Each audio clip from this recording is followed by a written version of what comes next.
Yeah, that's a long intro. How's it going, buddy? I'm really good, mate. Thank you very much. Yeah, you? I know that already because we were just talking for like 5 minutes, but we got to do it all over again. Yep. It's one of those weird things sat in a green room chatting, and then when you do go live, you know what I mean? You've got to awkwardly ask them things again. It is nuts. How's it going? But, Like, I just went through all this. Yeah, I'm all yeah, right. yeah. But no, man, I'm doing well. I'm doing good. It's like I said before, it's the right time of year in the UK now, so weather's picked up a bit, and you feel a little bit better in yourself. It's been sunny for the last few weeks. We've been out and about. We went out for drinks and food last night with some friends. That was cool. I had a bit of a thick head this morning when I got up, so it was like. But all is good, mate. All is good. That just means you had a good time. Yes, very good time. Awesome. So we're here to watch KRULL today. KRULL, the one of the films within this genre of sword and sorcery, sword and sandals, fantasy films, whatever you want to call them. That's got like I won't say it's not got a bad rep, but it's got a reputation of people don't think it's that good. Yes. Well, the actual truth is it's very good. You know what I mean? It's a funny one with KRULL. It came at a time when Star Wars was massive. So we'd had Star Wars, we'd had Empire Strikes Back, and at this point when KRULL was kicking around, Return of the Jedi was the obviously the Star Wars film of the day. And obviously trying to pit this against a film like Return of the Jedi, it was never going to win. Return of the Jedi was always going to kick its ass. So this sort of like, it didn't go under the radar, but people didn't like it as much at the time. People thought it was a Star Wars rip-off. And in its essence, it is a little bit, you know what I mean? But it sort of works on a different level than Star Wars. And yeah, I think because it was on the coattails of Return of the Jedi, it really, really did struggle. And I think it took this film to come to home media, to VHS, before people really picked up on how good it actually was. Right. Like I said, I have a friend I told you before who talks about this movie nonstop. Yeah. Or I had initially seen it. I think I might have seen it when I was younger. I just didn't remember it. And he talks about it, like I told you, every time he wants to retire or go to bed, or he wants to leave the group and go hang out on his own. He's I'm going to watch. He's either going to listen to Sepultura or he's going to watch KRULL. Yeah. So I'm like, this guy's calling his KRULL. So I eventually revisited it because of that, and I'm like I said to you, this movie is weird, but in a good way. Mm. And it just you watch it once, you watch it twice, you watch it 3 times, and you just keep on watching it. Yeah, it's one of those, like I said before, you can just stick it on. It can be on in the background, or you can be giving it 100% of your attention. And because of the way it's paced and the way it's filmed, it just sort of like, it just bobbles along nicely for you. You know what I mean? It's there to give you, for you to give as much attention as you want to it. You know what I mean? It's good. And as we'll watch through, and I'll pick certain things out. At the time, I like a lot of these films. It was like the who's who of British character actors. So I think that was one of the main reasons that got me into this so much, because for me, being British at this particular time, there wasn't many British films that I gravitated to. Everything was American, you know what I mean? So in late 70s, early 80s, I'm picking up on this kind of stuff. Yeah, everything's American. Then all of a sudden you get into a genre of this kind of stuff and you go, oh, wait, he's English, or he's Scottish, or he's Irish, or Welsh. And then they all get lumped together in these films. So once you start picking through the sword and sorcery stuff, you've got KRULL, you've got Hawk the Slayer, you've got loads of them that just bring all these brilliant British character actors together. And you'll know them from Hawk the Slayer. I watched because of you. I love that movie now. Fucking brilliant, man. Honestly, it's my all-time favorite film. And people talk about stuff and they're going, oh, what about like French Connection and things like that? And I'm going, yeah, they're good films. But is it a film I'm going to go back to on a regular basis? No. Is it a film that I can see myself in as being one of the characters? No. You know what I mean? Is it fun? No. It's dead serious. It's real life. It's stuff like that. I want complete detachment from that kind of stuff, and hence why I like sword and sorcery films. Hence why Hawk the Slayer is my favorite film of all time. It's just stupid fun. You know what I mean? It's Right. Are you watching this on VHS, on Blu-ray, DVD? So I am having to DVD it because I don't know if you caught the watch along that me and Gareth did the other week, where we did, well, last week I think, where we did. It was in and out of there, yeah. Yeah, what the hell did we watch? We watched Dark Crystal. Dark Crystal. Yes, Dark Crystal. That's right. Yeah. So I have a 20-inch CRT combo here, and I put the tape in, and the first thing it did was chewed the tape to pieces. Oh my god! And it's still stuck inside there.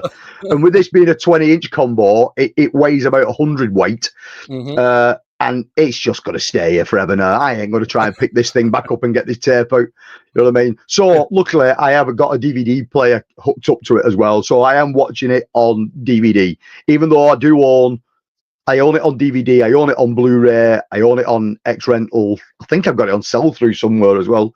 Does your cover look something like that, or? So, yeah, I mean, what you'll find for this, apart from, which I've not got out, I should have got it out, the standalone widescreen edition DVD that came out some years back, that had some alternative art on it, and that, to be honest, probably that's the best of the artwork, because it's like a nice blue color, and it's sort of like set out a lot better. But the basic covers, that one, yeah, like everyone knows that one. Yeah, sure, that's a wicked cover. Yeah, and then obviously that's the X-Rental in the UK. So in the UK, it was put out by RCA. It was a Columbia Picture release. Okay, yeah. Hence the red box. So all the RCA releases in the UK came in a red box. But for some reason on the spine, it's slightly different. It's different font. For blue. Yeah, for some reason. Now I've never seen the font on that like that on any other release other than that one. I don't know what it was. Mine is like a black and red. Yeah.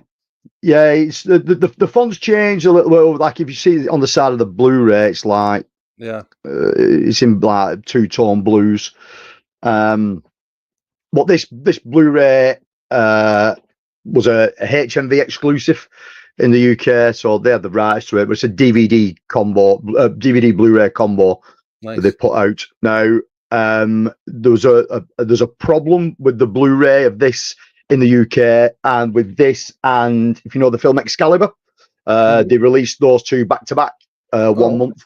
The aspect ratio is completely wrong for the film on the Blu-ray. The DVDs are fine. So if anybody's in the UK is looking at these, or anybody's thinking of importing them or whatever, just know that the aspect ratio on the Blu-ray of this is wrong. It sort of crops it a bit weird. I don't know why. Somebody just made a mistake somewhere. But I think in the US, I think it was a Mill Creek release, KRULL, I think, on Blu-ray. And the DVD, I'm not 100% sure who put the DVD out. Maybe Sony, or it could be Sony that put the DVD out originally. But yeah, the artwork across the board, and I'll show you some posters and that I've got as well in a bit. What you find is it's just it was the same for everything. The teaser poster, the one sheet, it was just all the same. The UK quad, which I've not got because it goes for crazy money now. Again, there wasn't much difference on it, so they didn't spend a lot of money on marketing on it. That was the one big thing. I think that's where it failed was the marketing. And if you watch the trailer to it, the trailer's weird by the way it's cut. I guess they just figured, we have an epic cover, we got an epic image here, let's use it in everything. Yeah, I think so. Yeah, I mean, obviously, whatever artist they used, they must have paid him decent money and just tried to use it on everything. Normally, when that happens, it means that they didn't have much faith in the film, so they didn't want to spend much on merchandising and marketing. You know what I mean? So I don't know about this one. Yeah, but I think it did okay in cinemas over here. It didn't blow anything out of the water. But then obviously reviews weren't that good for it and stuff. But I think it found its home on rental when it came out. I think that's where sort of 90% of people will have seen this film. And then it obviously when it came to TV. I would imagine this came to TV in the UK around, I would like to say 86, 87 probably was the first time it was shown on TV. And again, that was probably one of the main ways that people had seen this film. Right. But it's quite, it's a PG in the UK, and it's quite dark in places for a PG film. But yeah, I think so. Larry says it's criminally underrated, and it bombed in the USA. Sadly, yeah. Yeah, like I say, it didn't do well here. It's and you think with a British cast, it would have done okay, but no, I think it struggled everywhere again because it was riding the coattails of Empire Strikes Back. Yeah, and it's got like it got the kind of the same but a little bit of a different vibe because it's more fantasy. Yes. So maybe some people thought like, oh, this is not going to be as good as Star Wars or whatever. Yeah, and I think the other thing that probably didn't go for it as well is straight up sci-fi fans looked at it and thought, it's probably not for me. Straight up fantasy fans looked at it and thought, no, it's probably not for me. Because as a sci-fi fan, you're probably looking at it and thinking it's a bit fantasy. Yeah. And as a fantasy fan, you're looking at it and you're thinking it's a bit sci-fi because it does try to mash the two genres together. Yes, exactly. It doesn't sort of work. On one level, you've got everybody with swords and axes. And then on another level, people shooting laser beams at each other, and you're going, well, what direction do you want to go with this? It's a lot like the Ice Pirates. Exactly. Yeah. Because it's obviously there's all kinds of pirates and there's all kinds of sci-fi robots and everything, but they're using swashbucklers and yeah. Weird, well, this is the same as well. This has loads of swashbuckling elements in it, especially like the opening first 20-25 minutes. You know what I mean? It could be any swashbuckling film you've ever seen. You know what I mean? Errol Flynn could have come in at any given moment. You know what I mean? It was like, but it's Star Wars meets Excalibur, Larry says. Yeah, basically with a bit of Star Wars rip-off thrown in over the top of it. You know what I mean? And any sort of Errol Flynn kind of film. It tried. It did really try. And probably got one of the best on-screen weapons of all time. You know what I mean? But the on-screen weapon turns out to be a MacGuffin because you know what I mean? It's up there with one of the biggest MacGuffins in you know what I mean? Ark of the Covenant, and it's that level of a MacGuffin because it doesn't matter if it got the weapon or not. You know what I mean? It's like exactly. But but no, if you start digging, obviously you can find faults in everything, can't you? If you just sit and watch it for what it is, it's a really entertaining film. You got to be like, open-minded and listen to a story for what it is. And then we say, I don't like this and this don't make sense, blah, blah, blah, blah. You do that, you'll never enjoy anything. No, nothing. Especially this kind of stuff. You know what I mean? You can pick holes in all of it. Exactly. You're watching the wrong kind of things if you're that kind of person, man. Yeah. The Glaive is a beast. Yeah. Yeah, it's like, it's on everything. It's on every poster. It's like people just talk about it endlessly. It come up for one of them come up for auction at Prop Store of London about 12 months back, I think. Screen Use one, and you'd think the build quality of it's really good. We'd never seen anything like it before. It's a class piece of weaponry. I think it gets about 30 seconds of screen time. It's not even in the film. Like, you know what I mean? It goes on this massive quest for it, to bring it back, to use it to defeat somebody, and it gets about 30 seconds of screen time. Yeah, it's like all build up and no climax. Well, I mean, you know what I mean? Almost. Well, yeah. So should we hit play, or what do you think? Go for it, mate. Hit play, yeah.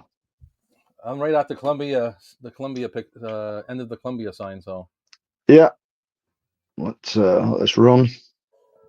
I'm watching it on a HGV. It's a Canadian release. This VHS tape I got.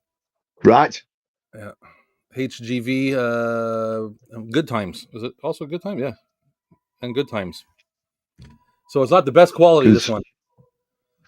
Yeah, I mean, Good Times are known for like a lighter tape. Even if you feel the tape, it's like super light. It's got no weight to it. Yeah. we had numerous ones of those in the UK. Forefront Video was one of the main ones in the UK. Sell through cheap tapes. There was one called Channel 5 as well. That they did cheap sell through tapes, and I think both those companies have released KRULL at one time or another. I'm sure they did. You're at the opening credits? Yep. Cool. I'm just I'm actually glad that the tape is working nicely. Yeah, like I say, I would have watched it on tape if it hadn't been for this combi player I've got.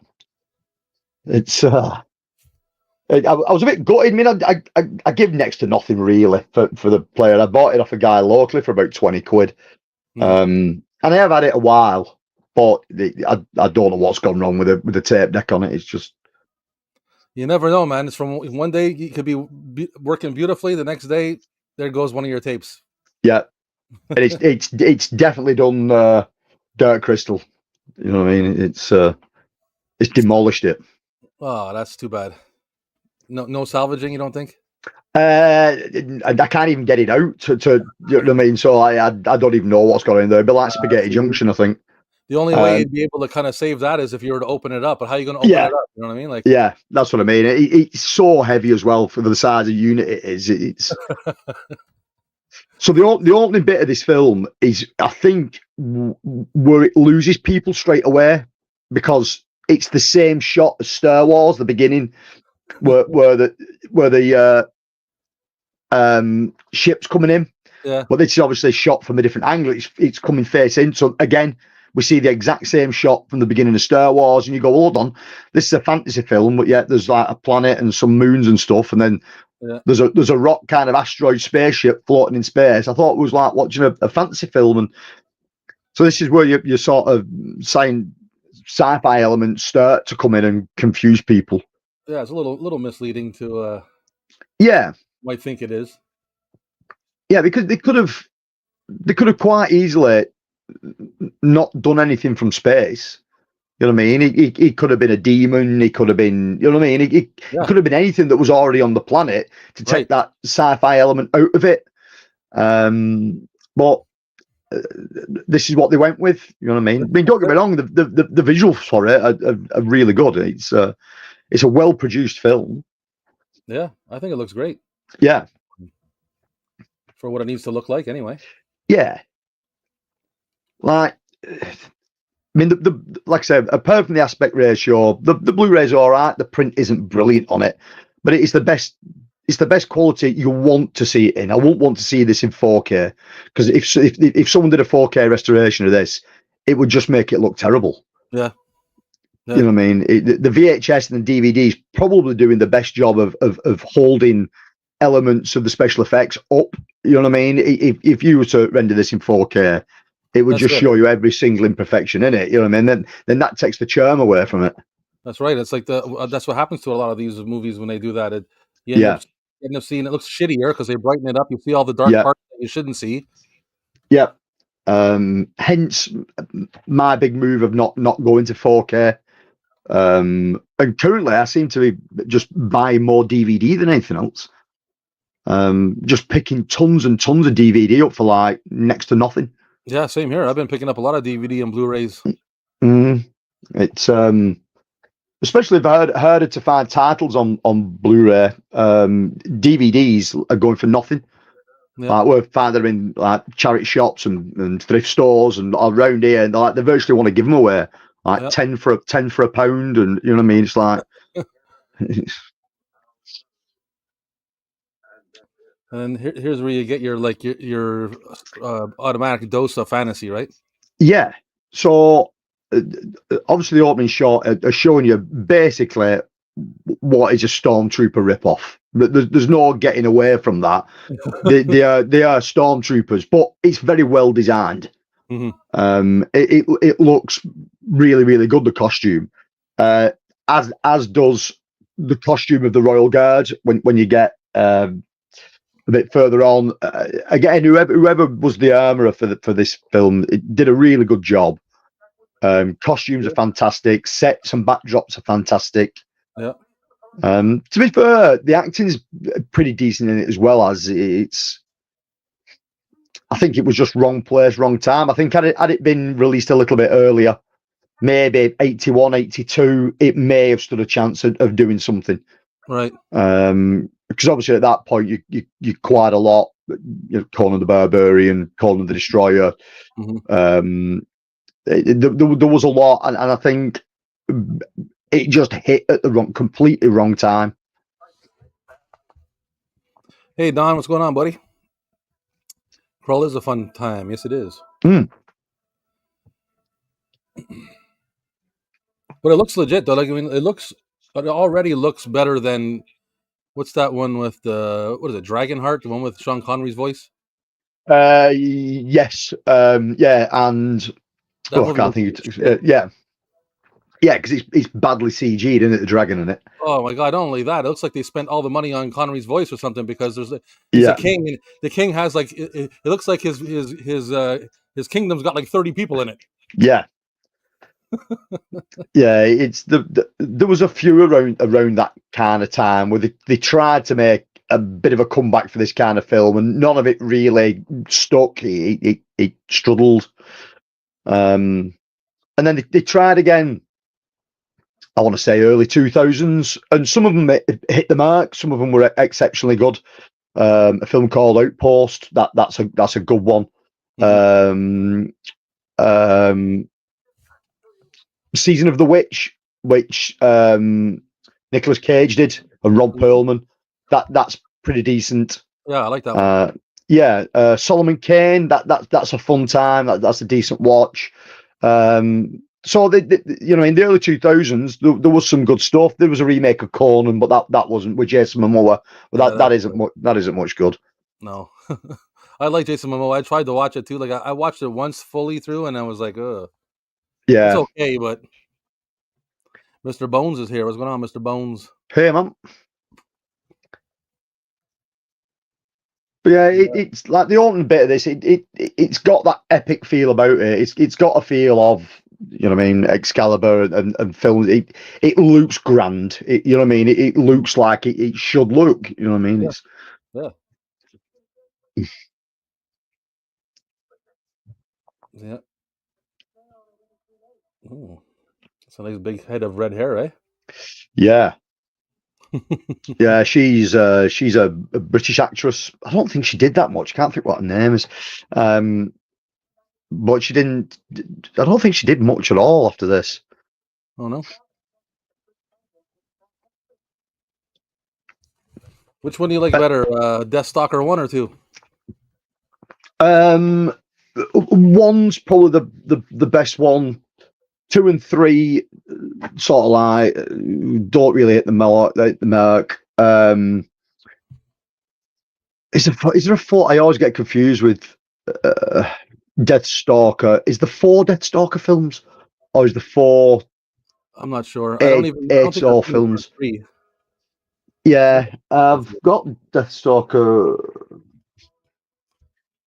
Yeah, Deathstalker 1 and 2.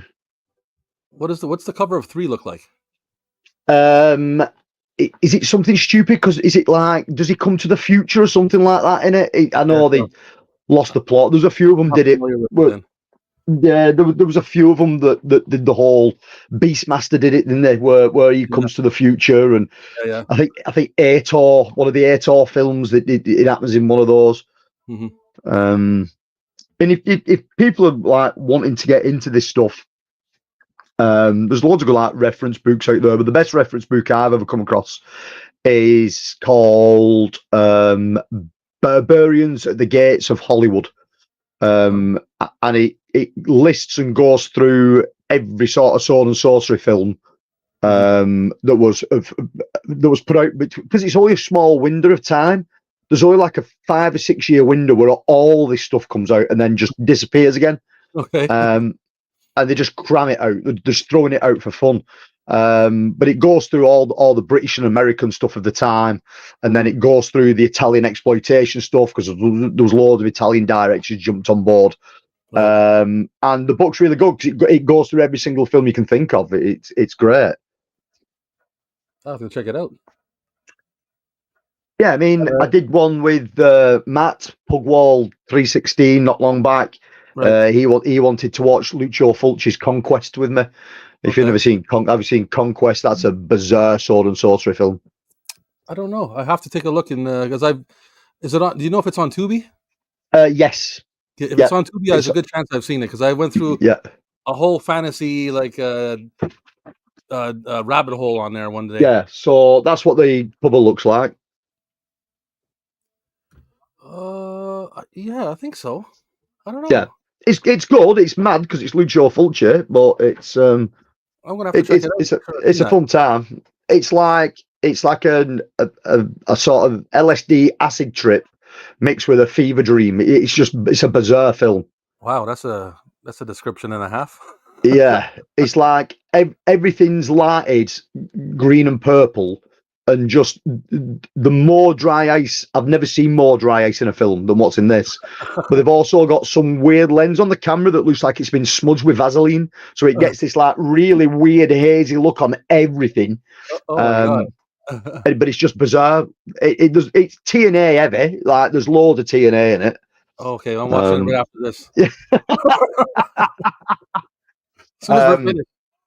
yeah, that was the thing with these. You know what I mean? You had the sort of family friendly ones like this, and then the other extreme was just shitloads of TNA, like loads. If they couldn't sell the film, if they couldn't make it work on screen, just show a load of boob. You know what I mean? It was like just get it on. Great And recipe. and these films are guilty of that, probably more than any other film genre, really. Yeah, well, well, I mean, horror pulled that out too. The horror likes to Yeah, do that. yeah, If we don't have enough gore scenes or enough jump scenes, we'll yeah, show some full frontal for a minute. yeah. Um, but like I say, I think the good thing with this genre of film is it covered all bases. So we had sort of kid friendly stuff you could take all the family to, then right up to the stuff like Corner and that, where they're hacking limbs off and Right. beheading people, and you know what I mean. So it's across the board for there's a bit of something for everybody if you want to get into it. There's some great animated films within the genre as well as Fire and Ice is a really good one. I love that one. Yeah, it's good. The first rotoscoped animation of Lord of the Rings is another Ralph Bakshi film, which is fantastic. The score's brilliant in it. And so, you know what I mean? It lends itself well to a bit of everything. You know what I mean? It's the costumes in this are especially the guards and stuff and all the warriors look great. yeah, fantastic. And like I said before, don't get me wrong, the alien sort of beasts, they're a straight up stormtrooper ripoff. That's the whole thing.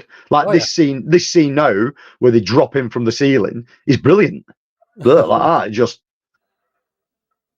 But again, there goes the laser blast, and you're thinking, well, hold on a minute, is this a fantasy film or is it a sci-fi film? It doesn't know what it wants to be. Most people are swinging the swords around. Yeah.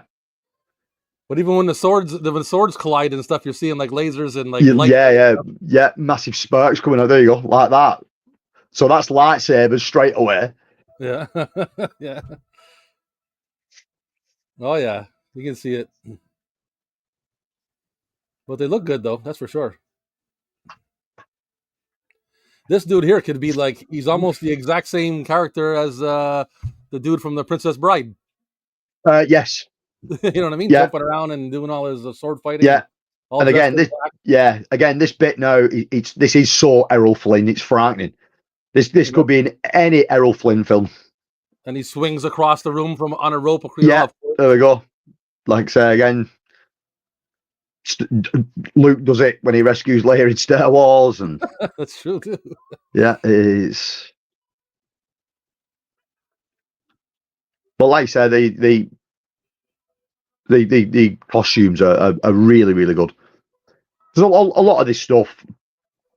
Sort of costumes have been hired in from other workshops and been used a million times on other films. Mm-hmm. To actually get someone in and create something sort of costume wise like this, it's yeah. I'd imagine it's a heavy budget. Even the guards look like the red royal guards of the Empire in the Return of They the Jedi. do. I was They saying, yeah. do. Yep. They like Emperor's Royal Guard. Yeah. So they just kidnapped the chick. Yes. So they now get her and take her back to the Black Fortress. Obviously, that's where the Beast resides. They couldn't even come up with a better name for him than the Beast. What are we gonna call that beast? Yeah, yeah. I don't know. Answers on a postcard. Like, what about? Oh, fuck it. What about Beast? All right, it'll do. Let's do it. Yeah, that was come up with over lunch, wasn't it? You know what I mean? What do we call him? Beast? I don't know. What we're having for lunch? You know what I mean? It's like... This part here is pretty dark. Like it's kind of spooky a bit when they're riding with her and bringing her in. Yeah, and again, there's a scene that's in Excalibur that's very similar to that scene. Then, like I say, you can see loads of other films in it. You could pick them out all day long. It doesn't make it a bad film. You know what I mean? They're obviously paying homage to certain films. But for me as a kid, this was on rotation constantly. You know what I mean? It was one film that I'd hire out regular for a weekend, and yeah, because it's like, it's an epic film, so the more times you can watch it, especially if you haven't seen it before. Yeah, you can watch it at least 2 or 3 times in a row and notice different things, right? Yeah, like all the time. So like now, obviously you're introduced to one of the main characters of the film now. Now what you'll find is the first thing that people will shout, or what people did shout, was, "Hold on, he's Obi-Wan Kenobi," because he turns up at the same point of time as what Obi-Wan turns up for Luke in Star Wars. Look at what he's wearing. Yeah, it almost looks exactly like Obi-Wan's robe and shit. Yeah, it's so it wasn't people just making comparisons. It was there to be seen. You know what I mean? It was like they weren't hiding it. Nope. And again, he's he probably comes from the same sort of background as Alec Guinness did. I wouldn't be surprised if there was Royal Shakespeare Company together. Because if you hear him talk, he really over pronounces and announces everything. Like he's very dramatic, even when he's just normally talking. So and he's the same in this. And I think at the time he was probably like Alec Guinness was in Star Wars. He was the big draw for this. He was like the big actor. He'd been around for years. Okay. And he just handed he handed the fake Luke Skywalker a rim, a wheel rim on a chain. Yep. Yeah, he said, "This is what they're wearing in the hood, so you're gonna have to wear it now." But Colwyn's looking ripped. Yeah, look at him; he's looking well ripped.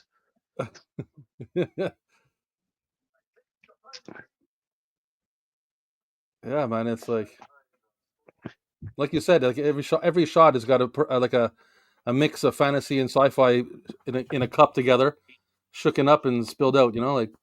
Yeah, I mean the thing was as well at the time.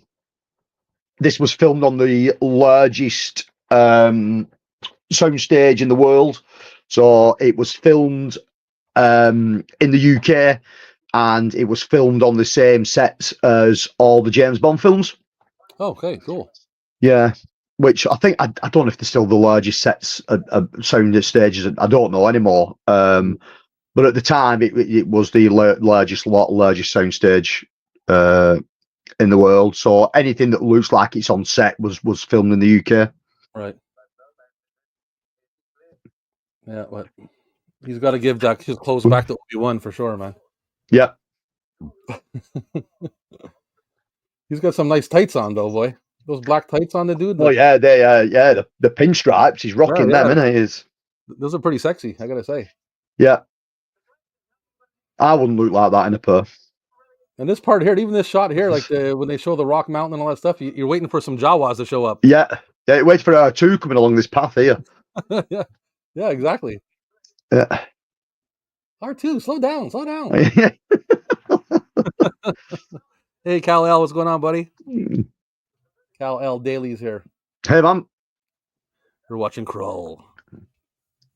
So I'll show you the poster that I've got that's out here if I can get it on camera. But we'll have a quick look while they're just doing a bit of talking. But that is stupid showing posters on these. But I'm gonna pop you up here. Oh, wrong way. This way. Well, there we go. So that is the original one sheet poster. Nice. But it's an original German one sheet. Because the US one sheet isn't badly priced. The UK quad is ridiculous money. Okay. So I went for the cheaper option, which is the German one sheet. But it's the same. It's the same poster, just it's not in English. Yeah, that's all. That's all it is. But it's but you see what I mean? Again, it's just the exact same artwork. There's just no difference. It's just a great image, you know. So yeah, it is good. Like I said, the only other piece of artwork I've ever seen for it is on the DVD release. There's, from what I can gather, that there is another poster that just has the font and like rolling scroll text that goes up, and it's like silver foiled. It like a bit holographic, but I've only ever seen a printer's mark one. I've never seen one that had been anywhere. So whether it was something that just they printed and didn't like, and then just went with that one because it was easier. I don't know. Right. Colwyn's doing a bit of free climbing now, showing off his bad boy prowess. This kind of reminds me of The Princess Bride as well. Yes. Yeah. He's climbing up the cliff. Yeah. It like I said, it looks fantastic. It does look epic. It always looks epic. It's I don't think it's ever lost any of that charm about it. And I mean, as some of the other scenes come up, I'll explain them. But there's only a handful. I'd say one, maybe two scenes that don't hold up. The rest of it is still quite solid. Mm-hmm. You know what I mean? Considering this is a film from '83, you know what I mean? It's you wouldn't get anything filmed like this today. Not that kind of shot. You know what I mean? People just don't care. It's well, he's doing some climbing, man. He's doing some Leonidas climbing here. Yep. I wouldn't get me climbing up rocks that high. When I was younger, I didn't really mind the heights, but nowadays, there's no way I'm climbing that. No, I'm bad enough on ladders at work. I'm bad enough walking down the street. Never mind climbing. Yeah. But yeah, I mean, somebody's got up there and done a bit of free climbing. Yeah. I'm like, who does that? You know, it's like in Rocky too. Eh? When he's training in Russia, next thing you know, he's on top of this huge mountain. No, like, yeah. kidding me? How many days did it take you to get back down from there and walk home? That's what I mean. He goes through all this effort to get what he's going for now, and then hardly uses it. You know what I mean?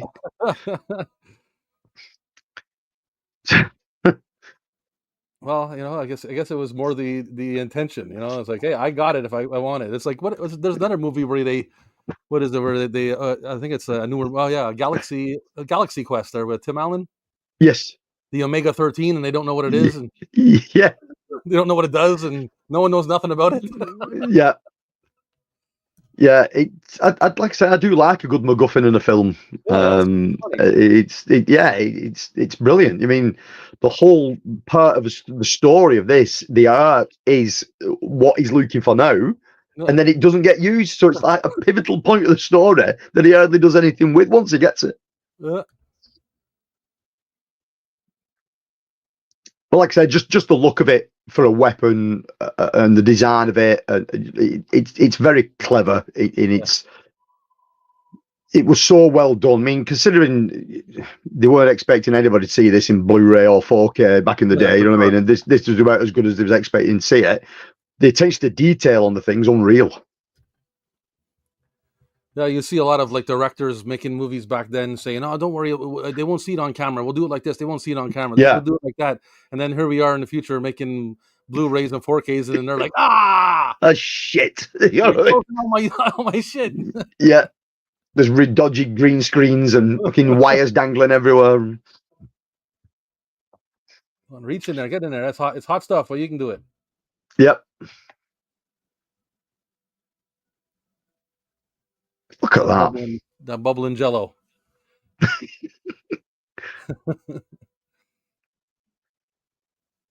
He's like, "What is Just. Is it a chocolate starfish?" Oh, there it is. Yeah, I mean, crust breaks off of it. It is just brilliant. It's that whole bit of that film. So you get all this montage of him finding the weapon, and then the scene cuts, and it goes to the most trippiest thing you'll ever see. It's like the grandest ninja star you've ever seen. Yeah, it is. Yeah, basically, yeah. Yeah, it's a cross between a ninja star and a frisbee. Yeah. Or a boomerang. You know what I mean? It's like, a boomerang and a ninja star. Yeah. Look at him. Happy as shit now that he's found that. Mm-hmm. She's sitting there stuck in an eyeball. Yeah. Obi-Wan tells him not to use it. Only use it when the time is right. So, I need to practice with it. No, stick it in your pocket. Forget about it now. There's another 40 minutes of film yet before we get to this.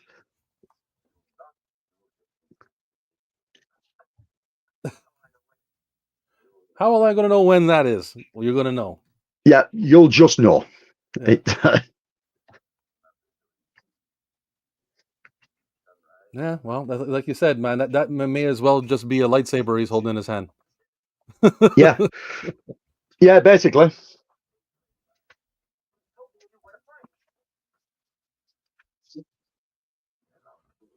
Even kind of, even a little bit, he looks like Obi-Wan a little bit too, in the face a little bit. Yeah. Just the beard is different. If you put a full beard on him, you probably look like the same person. Yeah. And again, they probably came up together through acting. I would imagine they were about the same age.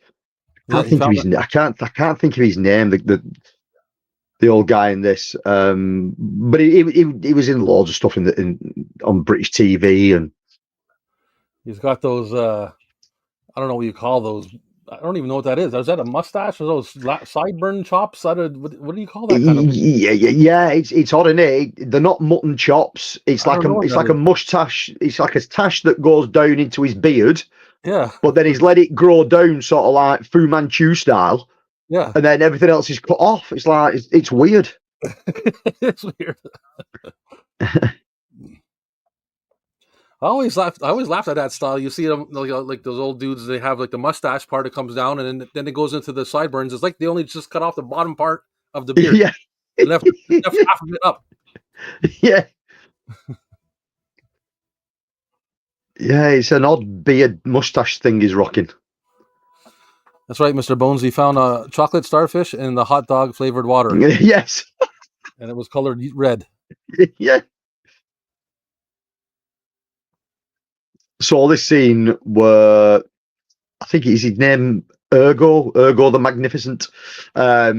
He crashes in the water. This is the first of the British character actors that pops up in this. Now, this guy did a lot of films, but he was in Willy Wonka and the Chocolate Factory. So he's the teacher at the beginning of the film in the class, where you know what I mean, they're multiplying chocolate bars. He's trying to teach them maths by chocolate bars. He's that teacher, but he was a British TV actor as well, like a comedic TV actor. Okay. Did loads of stuff. He did. He played a teacher on a British TV show that led into a film, and he did a lot. He's a big TV actor in the UK.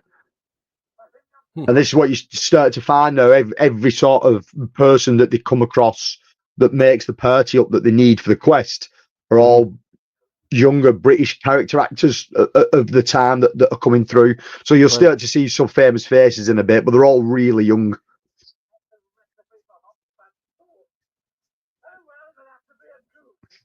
Yeah, I recognize him from other things. I can't think of the top of my head. But I guess Wonka, like you said.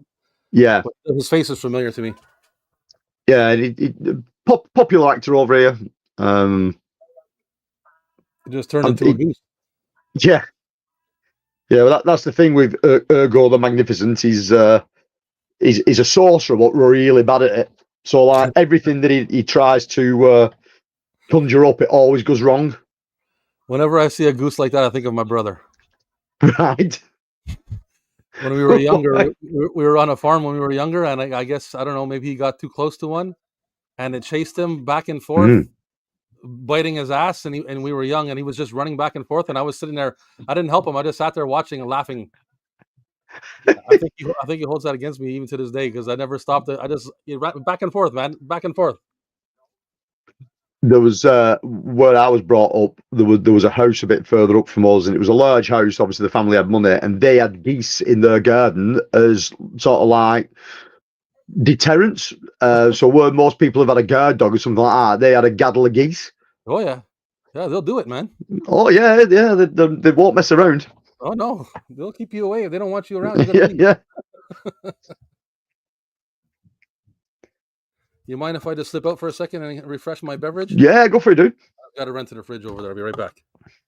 Let me just close this down here.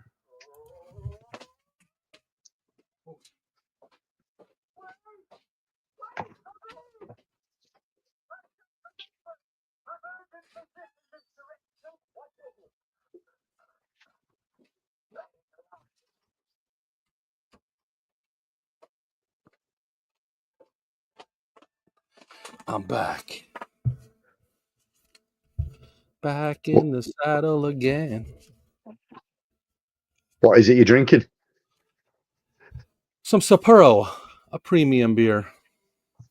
That's what it says anyway. Cool. I'm on. What am I on? Perlenbacher, German Pilsner. Oh. Nice. It's a nice sized bottle too. Yeah. I like that.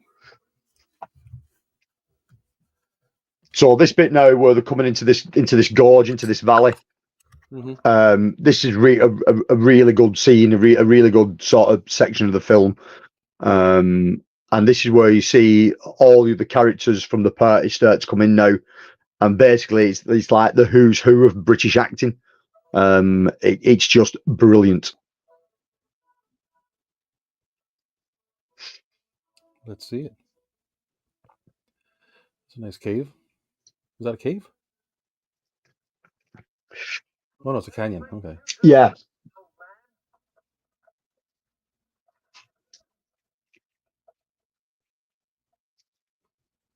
Yeah, that's the Obi-Wan. That's 100% Obi-Wan, and then you got a pirate behind him.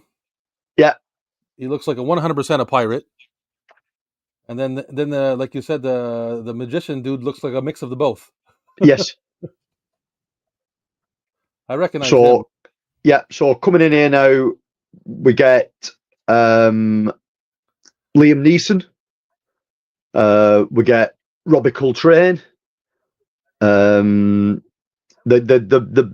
main guy from the sort of group of bandits. He's done just loads and loads of stuff. Isn't he? He did. He's in a film with Rutger Hauer. What the hell is that film called?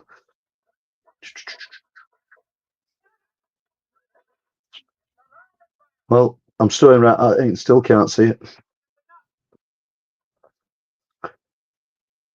Yeah, why can't I see it? I thought it was someone else. That dude looks out of place. There we go. Yeah, so he looks like he's Mexican or something. Yeah. Yeah, the guy on the horse, he's the only one I don't know, but from what I can gather, he was a stuntman. So the reason he's riding the horse is because he was the only one that could ride the horse. So the really young Liam Neeson. Yeah, that's what's his name? That's the dude from he's from Braveheart. He's one of the Uh, nobles. One of the nobles in yeah, Braveheart. yeah. I can't think of his name. Bear with me a second. I'll grab my tablet. He's also Hold like on, I'll the be back. 2 ticks. yeah. Pretty sure he's the priest or the deacon or whatever in Van Helsing with what's his name? Hugh Jackman. Hugh Jackman, that's it. You know, Van Helsing with him. Yeah.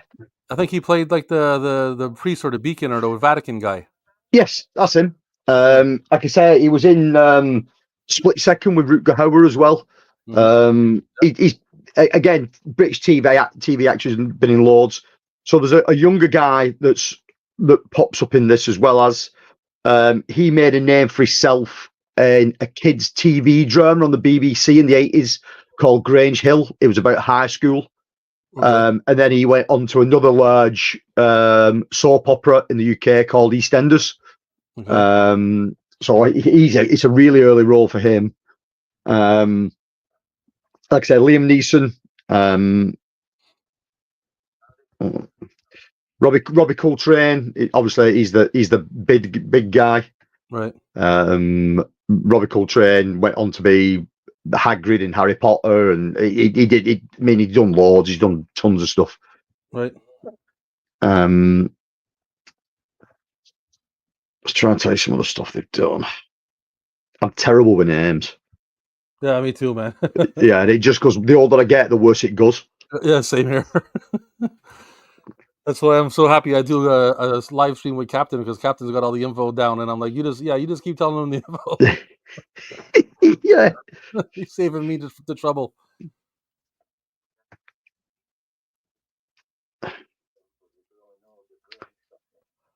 Yeah, but he it's weird to see him play like a tough guy, because I don't know his name, but the leader here, the dude from Braveheart, because he's always playing like a sniveling little like shit or something. Yeah. You know? I'm trying to find him on here now.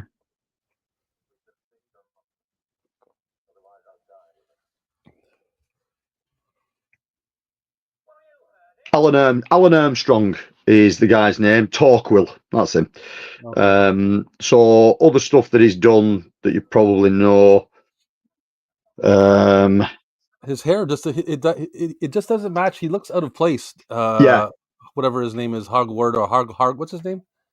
The big guy. Robbie Coltrane, who played with his hair cut like that and the mustache. He looks like he's a Mexican. Yeah, he's not right, is it? Everybody else has got longer and look a bit dishevelled. Yeah, he looks like he's just had a number 4 all over. Exactly, he's got a nice fade going on, like he just came back from the barber. Like what? Yeah. You need to get him, put some kind of Lord Fauntleroy wig on him or something. Yeah, so he was in Mummy Returns, Blue Ice with Michael Caine, Van Helsing. The Cyclops looks pretty cool. Yeah, well, the Cyclops is Bernard Bresslaw. So Bernard Bresslaw did a lot of stuff like this. He's also in my favourite as well. He's in Hawk the Slayer. He plays a giant in Hawk the Slayer. Okay. Same guy.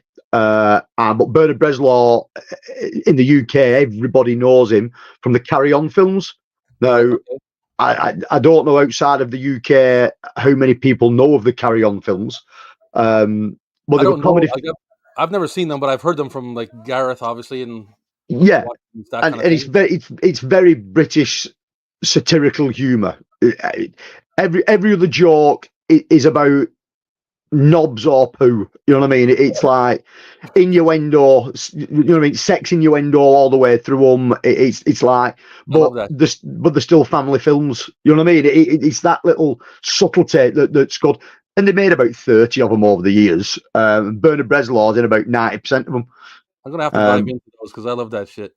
Oh, they're fantastic, mate. Really, really are. You better watch yourself, Lar. You says Hawk the Slayer's rubbish. Yeah. Well, the line "Hawk the Slayer rubbish." Are you familiar with the TV show Spaced? were Nick Pegg and Simon Frost. Sorry, Simon Pegg and Nick Frost started together. Okay. Well, in season 2, that's the line that they use. Hawk the Slayer's a big pile of shit. Like it's like a running gag. I did not know. I was not in on the joke. Yeah, that's a TV show that's worth watching in itself. Yeah, he's heard him from Pugwall. Yeah. Yeah, Pugwall would have mentioned him along with his confessions of films and all that kind of stuff. Yeah. Aha. Now I know, and knowing's half the battle. So they're on the quest still. Yeah, so the quest is now they need to find out where the Black Fortress is going to appear next, because they never know where it's going to appear. It's random. So they've gone to find a soothsayer that Obi-Wan knows, and she obviously, with being a soothsayer, she can see the future. And they're asking her, can she tell them where it's going to pop up next, and they're going to ambush it. Oh. He just walked into a tree, I think. Oh, sorry. Is it this is the soothsayer scene. Yeah. Is that a mountain he's walked? That green door opened up into a mountain? Yeah, he's like walked into a mountain, yeah. He looks this dude here, the guy that turned into the goose there, he looks familiar though, but he looks like somebody else. I think I'm mistaking him for someone else too. I don't know. Yeah, I mean, his name is... He kind of looks like... He's got a very distinctive look. Like, it's... But he's got the face. His face is like his teeth and his nose and his mouth are kind of like. There's another actor I'm thinking of. I'm trying to think of what movie he's in. Yeah, his name's David Batley. So he was in KRULL, Willy Wonka and the Chocolate Factory. What else was he in that people may know? Probably younger, so. Right. But he looks like.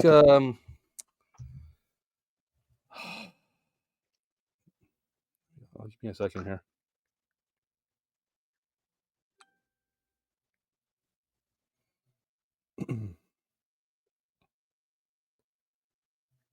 I actually thought he'd done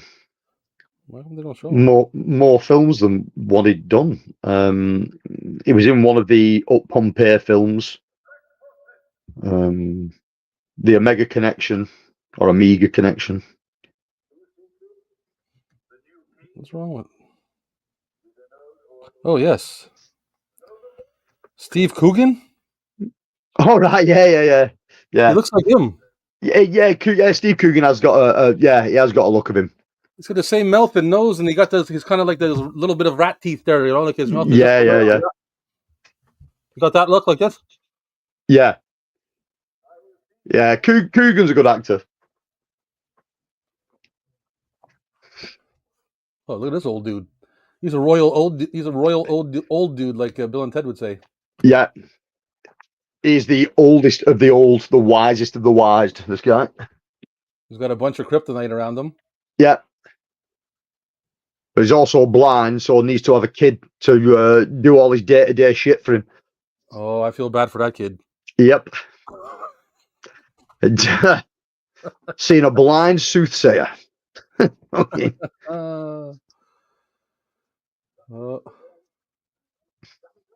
You don't see many females around there, so I don't know. I think you only see 2 in virtually the entire film. Yeah, it is a bit of a sausage fest. What the hell are they eating? Well, I think it's some kind of sausage, but it looks like horse dick. You know what I mean? It's... I didn't want to say it, but yes. It's exactly what it looked like. Uh-oh, this piece of kryptonite is floating in the air now. Yep.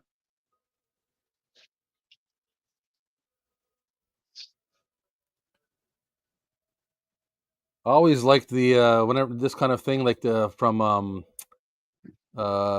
Sleepy Hollow there with Johnny Depp when he goes to see the sister in the woods and she chains herself up to the wall. That part's pretty cool. Yeah, I mean that film in general's brilliant. I mean, I love that movie. The look of it is fantastic. They got it sort of, if they wanted it to look like a Hammer horror film, it looked exactly. It's just brilliant. Yeah. Who's your favorite KRULL character? Favorite KRULL character, probably Cyclops, Bernard Breslau's character. Yeah. You see him in this next scene. You get to see him properly. The prosthetic, the makeup that they used on him is fantastic, because he had an eyepiece put in the middle of his forehead, and then basically they blinded him out. But the eye's on a remote control, so they can move the eye in the center of his forehead. It's really well done. Yeah. Yeah, it looks great, man, especially for the time. Yeah. It could look way worse. Yeah, 100%. Yeah, it's that's the one thing you cannot take away from this is how it looks aesthetically. It's brilliant. It's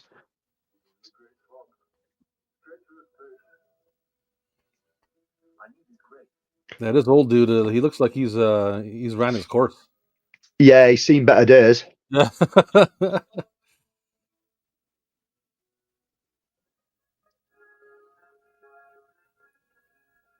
I keep waiting for Andre the Giant to step out from one of these rocks. Anybody want a peanut?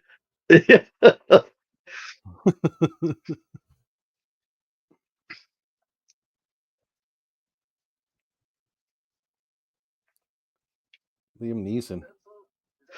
Yeah, I mean he's super young in this. Yeah. This before or after High Spirits? Ooh, I would say High Spirits, maybe 85. That's another great film. I love that as well. Yeah, that's a good one.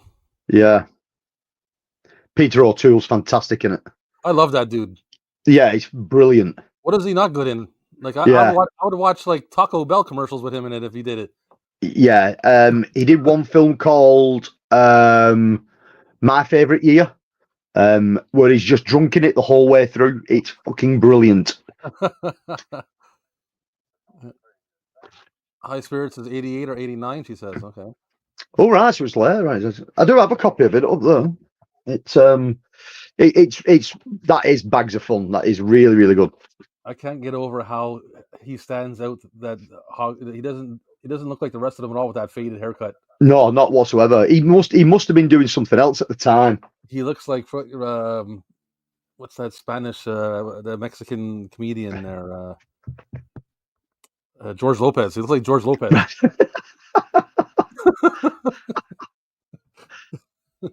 He's super dark too, though. His hand, like, yeah. Everybody else is white as a ghost. Yeah, I mean, he's a really good actor, Robbie Coltrane. He's done some really good stuff. But he had a TV series for years called Cracker, where he's a police detective. Brilliant TV series. So these dudes just emerged from the lake and they're shooting with laser beams, and these guys got like axes. Yeah. To be fair, though, the axes that they've got are really cool. Yes, they are really cool, but I mean, against laser guns? Yeah, but the axes in this must have been the thing where they got the axe from Mandy from. It looks so similar.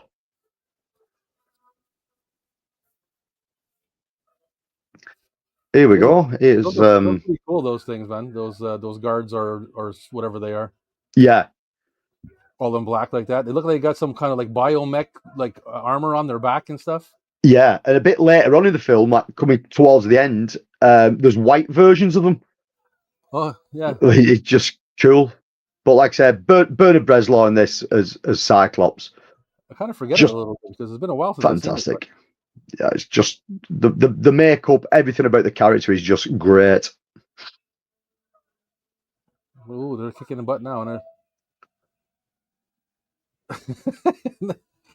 they show it up close, a shot of his face too, when he stabs the alien or whatever. Yeah, he's like, yeah. Where did he get that faded haircut? I want to know. Yeah. Which barber shop has he been to? Yeah. Like he's out in no man's land. Is he the only customer they have? Because everybody else has got a nice Yeah, they've got a semi. Yeah, Ron Burgundy fro going on. You know, like yeah, semi mullet.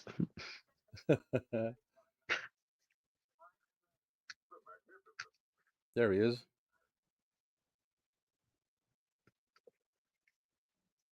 Shake his hand already. Yeah.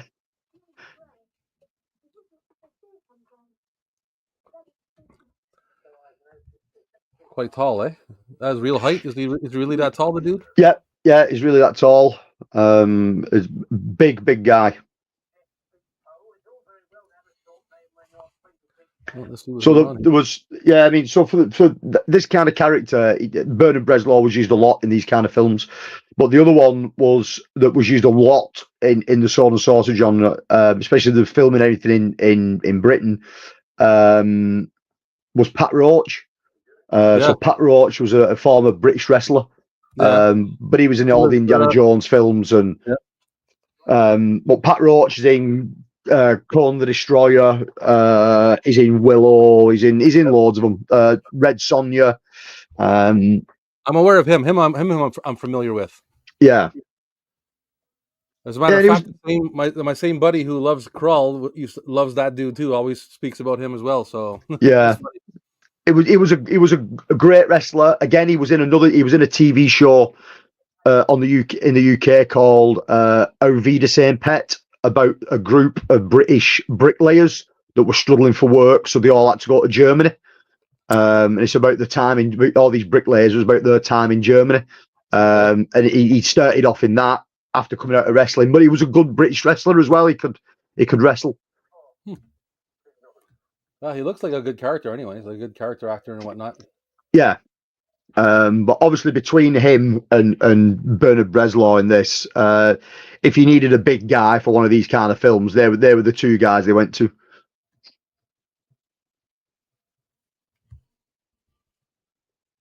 Put a good beating on Indiana Jones, anyways. Yeah. A couple of those punches in that scene there. They snap, and you see his. Yeah, he drops him on his ass, doesn't he? At one point, yeah. Oh, she can't escape. Yeah, there they are. Yeah, but I think I'm sure he's in all three Indiana Jones. I know he plays one of the Indian guys, one of like the slave drivers or slave masters, or whatever they are, with the whip. In the second one, wasn't him that played is in the third one as well? The guy, he comes into the courtyard and the guy pulls out a sword and he just shoots him. I don't know if that's him. Oh, I'm not sure. I'm not sure with that one. I wish my buddy Bob I'd ask him. He knows all his friggin' characters. Yeah, he plays the German pilot in the first one. He plays the slave master in the second one. I can't remember if he's in the third one or not. Like I say, he did loads of films. I'm taking a fast check here to see if I can see what it says.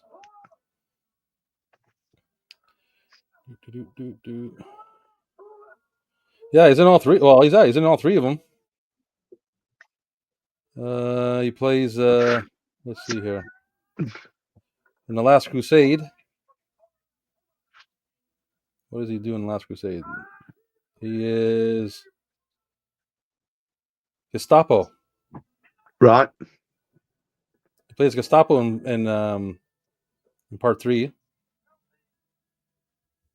Yeah, I can't picture him in it.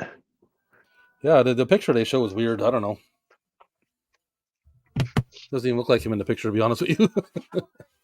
Yeah, but in I think it's Red Sonja, they've got him wearing a particular kind of like skull armor. He's fucking brilliant.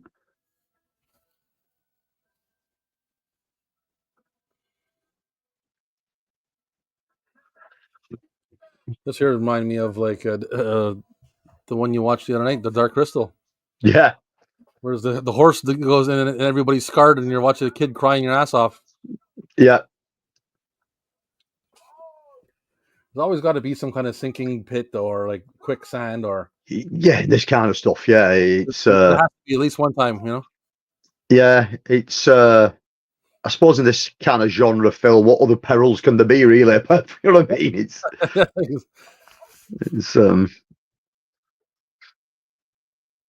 And they always wonder, like, what's down there, man? Ugh. yeah. Oh, they lost him. See, that's what happens when you don't. Yeah. You don't pay attention where you're walking. You know. When you're just aimlessly walking through some burned out forest. Yeah, some kind of crazy forest and some weird reality and dimension. You should probably watch where you're walking. Yeah.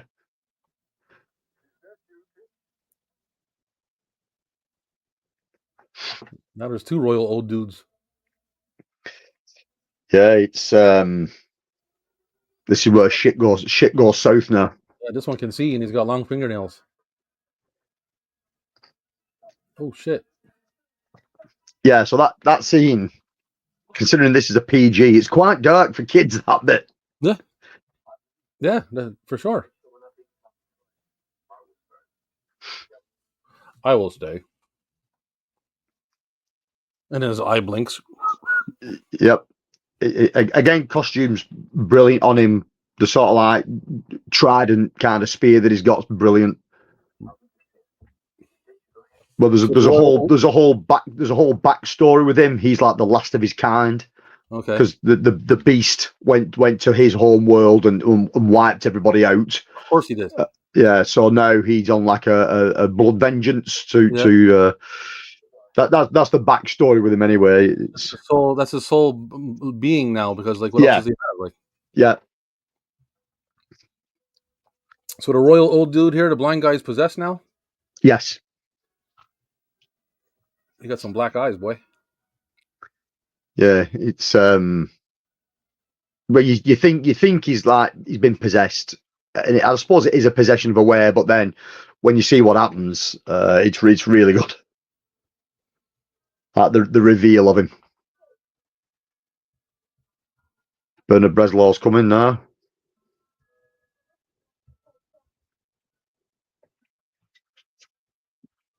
This guy stopped to tie his boots.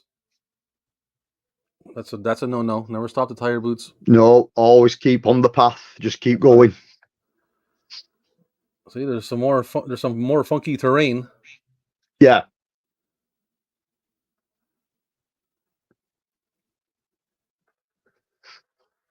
That Cyclops, his whole face looks fake. Is the whole face fake? The whole face. So if you watch there's a making of documentary on the DVD, and all they did, apart from his mouth, everything else is full prosthetic. Because even his mouth looks like super wide. Yeah. So part of it's his own lips, but the prosthetic is glued around his lips. Okay. It's a crazy bit of work. Yeah, man. It looks great too, man. Yeah. Okay, so the royal old dude has been replaced. Yeah. Uh-huh. The So it was a changeling that got him. Yeah, he stuck the other one into the bog of eternal stench. Yeah. And the Cyclops has just realized that, so. Yep. He's coming to spill the beans. Yeah, so he's running at 100 mile an hour now through the swamp. Mm-hmm. Oh, there's the knowledge you seek. As you seek.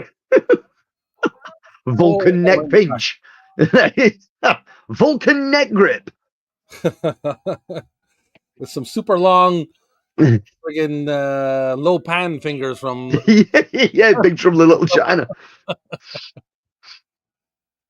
Holy shit, man. He got him with a spear and he's like melting. Yep. Again, PG is quite scary for kids. It's... Yeah, for sure, man. That's got to be... I think that this is like a PG-13 at least. Yeah, I mean, on the VHS... I don't know what the rating is on here.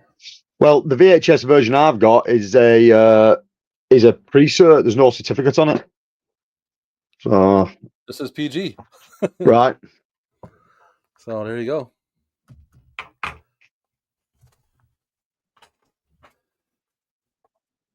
Well, now what are they going to do now with that funky axe? Yep. So now they're off to find another soothsayer now, another fortune teller, Yeah. to try and Hopefully, find out where the beast lair is. is there a lot of them around? You think? You think they're like a dime a dozen, or they're hard to come by, or what? Yeah, it must have been a big profession because they found two in space of half an hour. You know what I mean? It's like, you know what I mean? There must have been a plethora of them. Yeah, plethora. What do you want to be, son, when you grow up? Well, Dad, I was thinking about being a soothsayer. No, son, there's too many of them. There's loads of them. They're everywhere. Saturated. Become a hairdresser or something. Yeah, Robbie Coltrane needs a fade every 5 days. He'll keep you in business. Yeah, there you go. Not the rest of them though, because they look like they cut their hair with a sharp knife every 6 months. Yeah.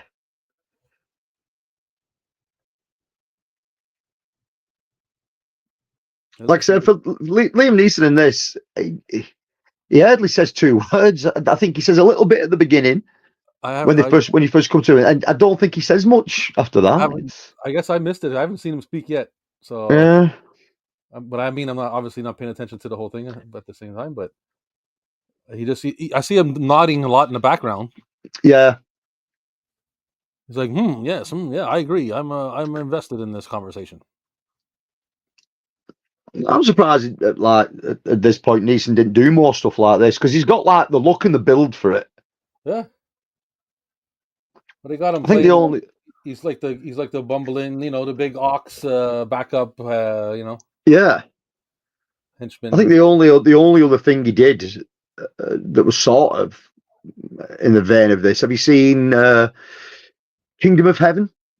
About the Knights Templar, Knights Crusade. What year? I want to say early 2000s. I don't think so. It's got what's his face who played Legolas in Lord of the Rings? Orlando Bloom. Orlando Bloom takes the main role in it. But Liam Neeson plays his. I didn't watch it though. That's good. He's in that as well. Oh, little puppy, eh? Well, that helps too, Throw a puppy in there to get people to like it. Yeah, of course it will. Nice little bloodhound or whatever it is. Floppy-eared fucker.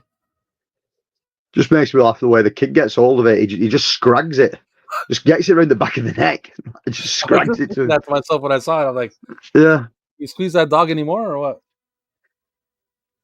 I was saying that to I can't remember who. I think it might have been Captain, but Strange Brew, the Canadian movie Strange Brew with Bob and Doug McKenzie there. I've know of it. I've never seen it. Well, there's they have a dog in the movie, and so a part of the story is at the end of the movie, there's a Oktoberfest going on, and the beer is contaminated. Right. So they want to stop everybody from drinking it all at one shot. So they come up with an idea to make, and they have a dog, and it's all black, like a Labrador or something. Yeah. They figure they'll paint a white stripe on it and make it look like a skunk, and drop them in the Oktoberfest, and everybody will run away, and that's how they get to stop drinking the beer, right? Yeah. So they do that, and it works and everything. But when they show the dog, he's like flying there, like a super dog. And when he lands, they show him land. You can tell that somebody they had the camera set up, and somebody had the dog up high, threw him in shot, and threw him. And you see him hit the ground hard, man. He hits the ground kind of hard, and I'm like, oh, that's not nice, man. But, yeah, there's it looks like he landed pretty hard.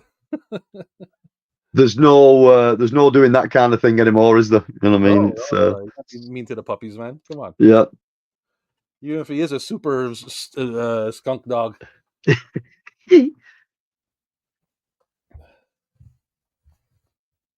Well, you can see, especially from the side, when he turns from the side full on, you can see like the whole thing is like quite elaborate, Yeah.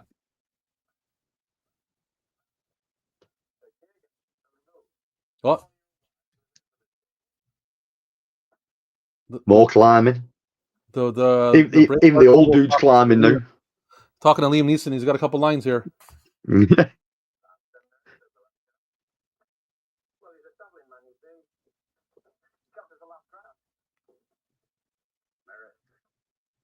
They send him off to find one of his wives. Apparently, he's got wives all over everywhere. Yeah. Yeah, he's got a couple lines there. There you go. He's got Yeah. a few lines for himself.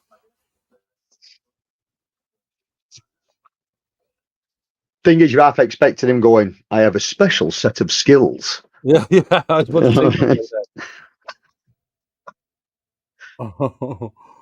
I love whenever I think of him, I think of his cameo in Ted. I That, ever that watched it once, that. stuffed animal movie there. He shows up at the grocery store or whatever and he's buying a box of cereal. Right. And it's like Tricks and the tagline for Tricks is that it's for kids, right? And he's like Yeah. he's buying this and he goes, and you tell me I'll have no problem when I buy this? And he's like, no, you can just buy it. And he's like, you realize that I'm not a kid, right? And he's like, yeah. He's like, you can buy it and everything. It's like all serious and shit. It's hilarious, man. But he can't get away from that now. That's what people think, Like, Yeah. It was a shame, really, that he got sort of like sucked into those kind of films. yeah, he just acts he acts knowledgeable very well. Yeah. You know what I mean? He just seems like the kind of guy who'll take over a situation whenever something happens. You know what I mean? Like what's that one with the wolves? They're the Gray or whatever. I love that movie. Yeah, I've never seen it, that. I've You never never seen seen it. that? No. Check it out, man. It's pretty cool. Yeah. Yeah. It's a worth a watch. And he's Yeah, I like mean, the same it's thing. It's almost like the same thing, but he's battling wolves and he knows about wolves and stuff. And he's like, right. he's knowledgeable about that. And there's a crisis going on, and he's going to handle it. Yeah, I always liked him in the first Darkman film. Yes, yeah. He's great in that. I mean, Yeah. it's not always Liam Neeson. You know what I mean? When he's got the bandages on, that's Bruce Campbell. So they wrapped Bruce Campbell up to do the bandage scenes, and then the other scenes Liam Neeson did because he didn't want bandages on his face. That's So craziness. yeah, Bruce Campbell's not bothered. He's still being paid, isn't he? But Yeah. Liam Neeson wanted to be seen. But For me, he's still good in that.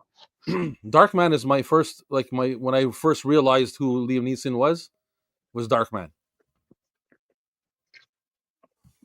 Yeah, I mean, the other two aren't great. Die, Darkman, Die, and whatever the other one's called. But the first Yeah. one's really good. Yeah. And I like the way they did it too. They did it some kind of they had some kind of like special, like the way that I can't remember. I don't know, some kind of effect they were doing with it on the Yeah, shots and stuff. yeah, it is good. The poster for he's always got me. The poster's so striking for it. It's brilliant. Yeah, Michael Myers. You never watched KRULL. You do Never have it seen somewhere. KRULL. Watch it. Yeah, I would imagine if you can, you'll find it for cheap somewhere. You know what I mean? Whether it be VHS, DVD, even the Blu-ray now is really cheap in the UK. Well, he's got it. He says he has it, but he's never watched it. So pull it out and Right? watch it. Yeah, give it a spin. Yeah. It's loads of fun. It is loads of fun. He says, didn't Bruce dub some of Liam's lines in Darkman? Possibly. I didn't know that. Yeah, it's because obviously first time watch, being young, stuff like that, you'd have never picked up that it wasn't Liam Neeson under the bandages. Yeah, for sure. Plus, they wanted him to look different anyways under the bandages, you know what I mean? Yeah. So they didn't really care about it. Yeah, and they had him acting completely differently as well as because he'd gone demented. Exactly. And Bruce Campbell's ace for that kind of stuff, isn't it? So it made sense. Yep. I dig those red contacts in his eyes. Yeah, they're good, aren't they? Yeah, they're quite spooky.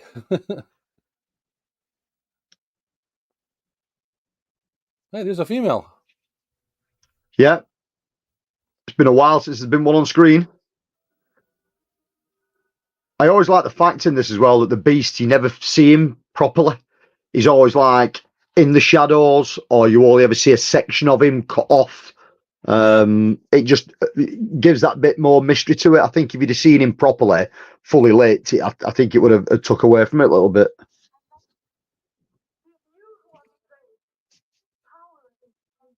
Yeah, I agree.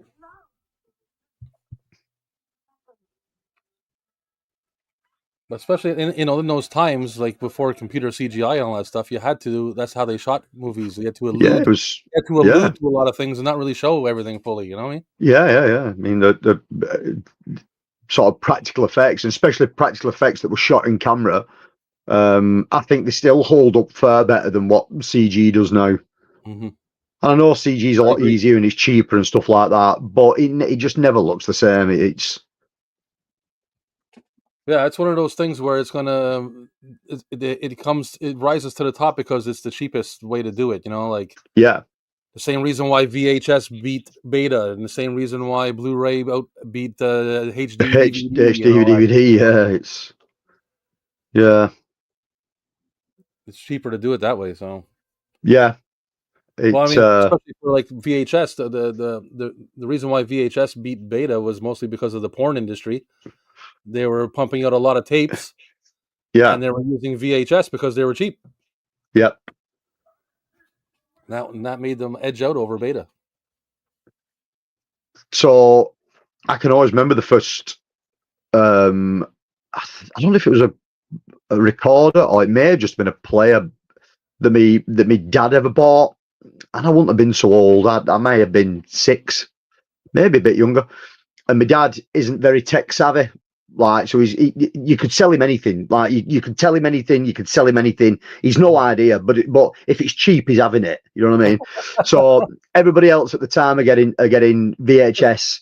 There's a couple of people I know got Betamax. My dad comes on with this player this day, and I'm thinking, brilliant, we finally got a video recorder. And oh no, my dad bought a VC 2000, Okay. which only way I can describe it was like an audio cassette that you could. It looked like a tape, so it looked like a VHS, Right. but it worked on the same principle as an audio cassette, so you could record on both sides of the tape. So you just Okay. took it over, turned it round, put it back in. So in theory, if you had a 4-hour tape, you got 8 hours because you had 2 sides. Okay. I think it was like a thing for about 18 months over here. There was about 20 films released, and that was that.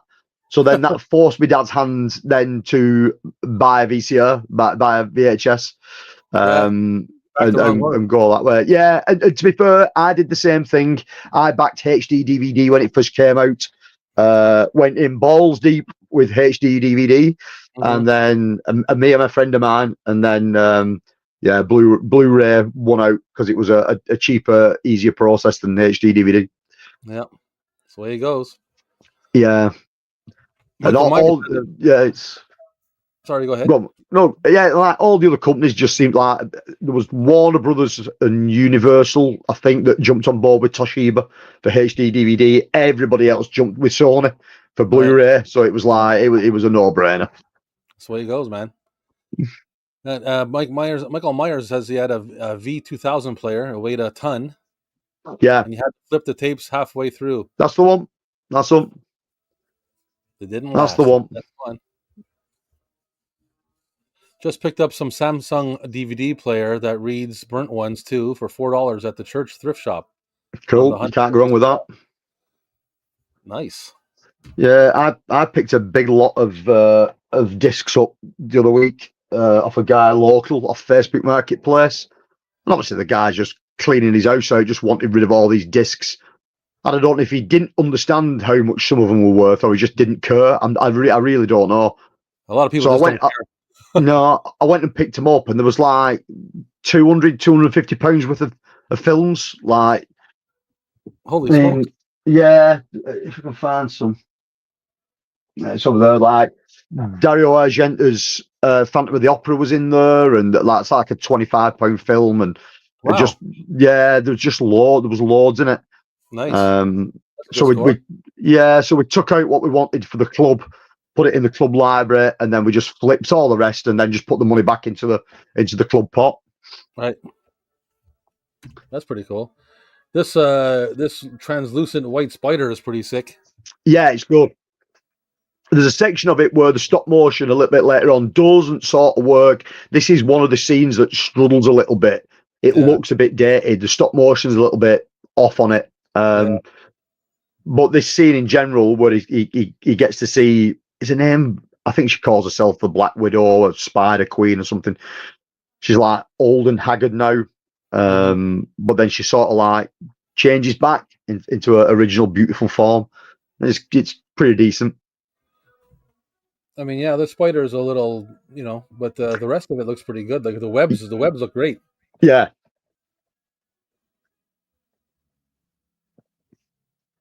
But yeah, the amount of people especially around here at the moment, that are offloading DVDs is like unreal. It's people just want rid of them, so we're more than happy to take them. You know what I mean? It's around here too on Marketplace on Facebook, you can find people selling them 25 cents, 50 cents each, or whatever.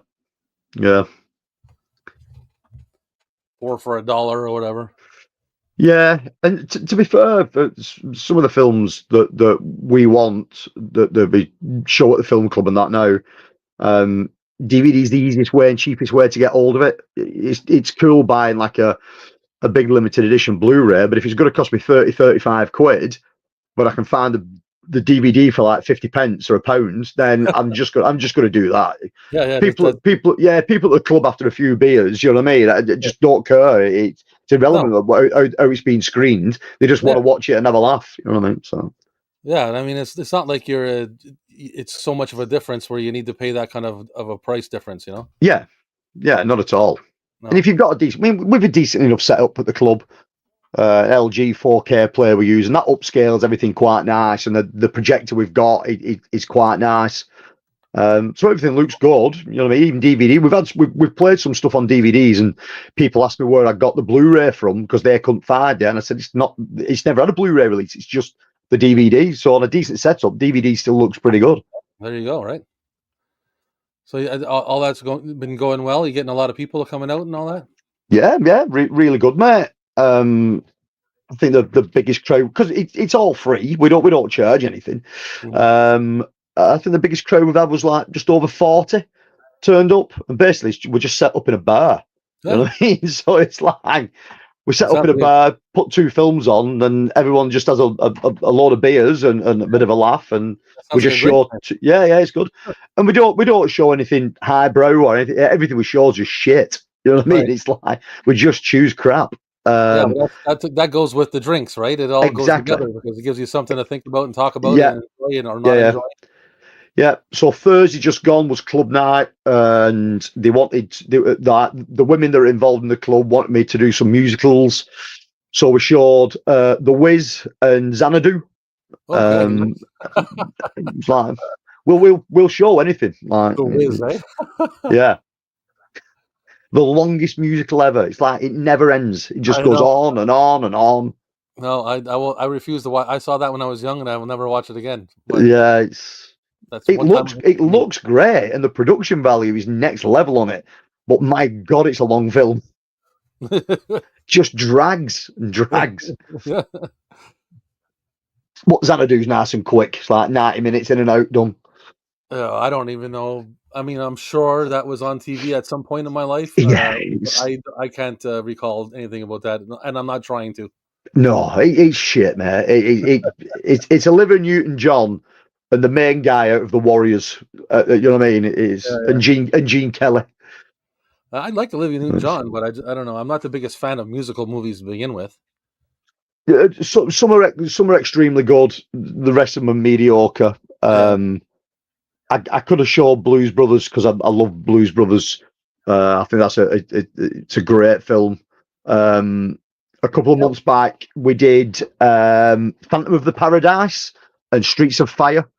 I mean, Streets of Fire is an amazing film, fantastic. If it's a film you've never seen, check it out. I have to see what it is before I know. Yeah, so it's like the only way I can describe it is a rock opera. But I think, the guy that did all the music for it is the same guy that did all of Meatloaf and Bonnie Tyler's music. okay. I can't think of his name now. But that's really good. Phantom of the Paradise is just off its head, like a 70s version of Phantom of the Opera, like it was Right. on acid. Like loads of prog rock. It's Yeah, I don't know. I just, I mean, it's okay. Like, I dig it for a bit, but most of the time I can't get through a whole musical movie. yeah, I mean, I have like yeah, special interest in it. Like Sweeney Todd, I've seen 1,000 times. I yeah, just like, I love Johnny Depp. The music is good. The film looks great. You know, like yeah.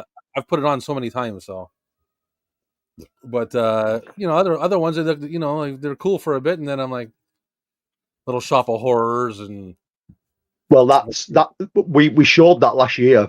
That's the biggest turnout we've ever had. oh yeah, what Um, about people came out from everywhere for Little Shop of Horrors. Everyone loved it. Everyone was singing to it. what's the other I one? was surprised really. What's the other one? With Tim Curry there. Rocky Horror Picture Show. Yeah, there you go. Yeah, that'll be another one that'll pull a decent following. Um, You haven't done that but like one I yet? said, I've not done that one yet. No, we probably will do. We try and squeeze sort of like one a year in now of the musical stuff. Okay. It goes down surprisingly well. People seem to like it. I bet, Like especially if it has like a horror theme to it, those are probably the most popular, I would assume. yeah, so anything horror based always pulls a decent crowd. Hmm. Um, any of the more sort of like stupid things we've done, like we did a last January we showed two Schwarzenegger films. People love that. We've done a Van Damme night, but we don't choose the films that you think we'd choose. We just choose two the more I wouldn't say poorer films, but films that you may not have watched as much. So what we're Yeah, trying to do, side it's always a film. double feature. We always try and put the better film on first, and then the lesser known film second. But what ends up happening is by the time everybody's had about 3 or 4 beers and the second film's come on, people seem to enjoy the second film more because A, they're full of beer, or B, because they're full of beer, they're enjoying it more and they've never seen it. So they've got a sort of added interest into watching it. So Yeah. some of the weird stuff we've shown second and people have loved it. It's nuts. Yeah, that's kind of a good formula though, because then you keep them in the seat watching the first film that Yeah. they like, and they're putting the oil on the joints as they're sitting there, Yep. and then after that movie's done, they're ready to roll for the second one. Yeah. You can play whatever you want then. You know what I mean? Yeah, Once everybody's 4 or 5 beers deep, it really doesn't matter. but Yeah, it it does also well. opens up their mind to watch another film and accept something they might not watch, otherwise. Yeah, and what myself and Dave really like about sort of what's happening, and we never set out for it to be like that, was that we've we're pulling a younger audience. So a young guy called Tom, who was only 15 when he first started coming, his dad asked, was it okay if he came to watch the Arnold Schwarzenegger films with us? Because he was only 15, and I said, if you're okay with it, I'm okay with it. I don't mind. So Tom came for the first one and really enjoyed it. So he went back to school the following day, told his mates. So then the next one we hosted, 2 of his mates came with him. So there was 3 of them and Tom's dad. And then they went back to school the day after and told their mates, to a point where there was having like 2 and 3 dads was having to come with them because there was like many of these lads. But they've all turned like 16, 17 now. So they're just rocking up on their own and just loving it. Oh, that's awesome, man. That's good stuff. Yeah, we've got a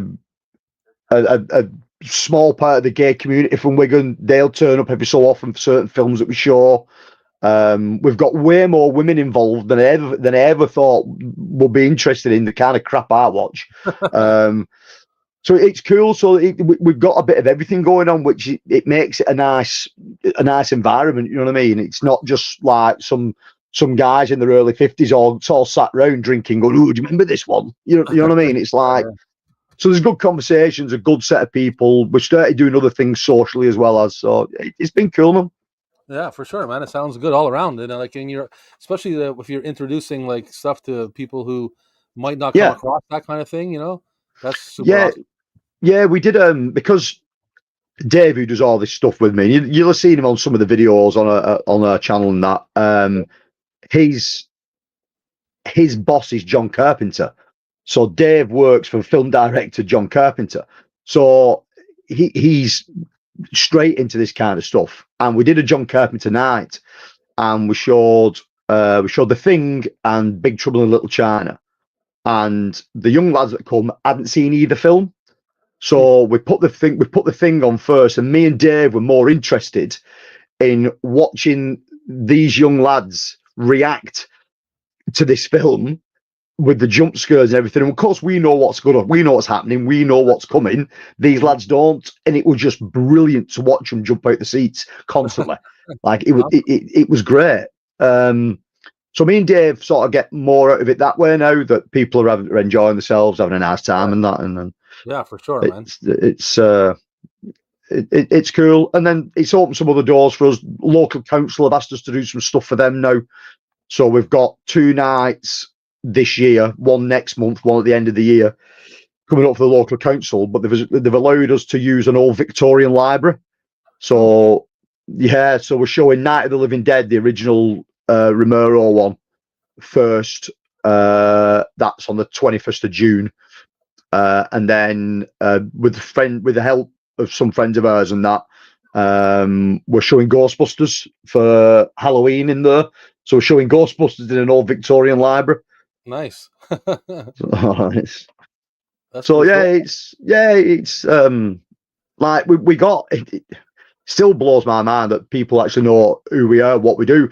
So we've done a couple of conventions where like people knew us through the YouTube channel and they knew us through the club and things like that. But a couple of weeks back, we've been to an art exhibition about 20 mile away from here. And a friend of ours had this art exhibition in Warrington, and we went down to that. And after the exhibition, we all went out for drinks and something to eat. And it's like street food kind of stuff. It's like tacos and burritos and loads of different little bars. It's quite a cool environment. Right. And we're just minding our own business. And there was a group of guys on a table like adjacent to us. And the guy was sat at the end. He said, "Excuse me." I said, "Yeah, mate, can I help you?" He said, "Am I right in thinking it's you two guys are from Wigan Cult Film Club?" And I was like, "Done, mic drop. I'm out. That's it now." Someone in real life has recognised me. Yeah, someone you didn't know knows you. Yeah, I was like, "That's it. I'm done." I said, "Did you know what?" He went, "Oh, I catch all your videos. I think you're brilliant." I said, "Are you watching the same stuff?" I said, "There's not." Brilliant is not a word I'd use for our videos, mate, but thank you very much for watching. Yeah, well, I mean, that's awesome, eh? That must make you feel good, eh? Yeah, it's cool. And like I say, it's happened at conventions, but I would imagine if it was going to happen anywhere, that's where it would have happened. Right. At conventions. I sort of get it, but just out in the wild, just in a bar, you know what I mean? I've never... Yeah. Michael Myers wants to know which 2 Van Damme movies you showed. We showed Bloodsport and Time Cop. Awesome choices. Yeah. Because we could have gone down the lines of stuff everybody'd seen, and I thought Time Cop was a little bit different. It's always been one of my favourites. Yeah, I mean, just because it's so different from most of his other films. Exactly. And I wanted to do Cyborg, but I thought, well, Time Cop and Cyborg, I've got to put one solid martial arts film in there, and then do an action film. So that's what we went for. There's numerous ones we could have done, Airwall, and you know what I mean. It's but that's a good trio, right? A duo right there, man. A double feature.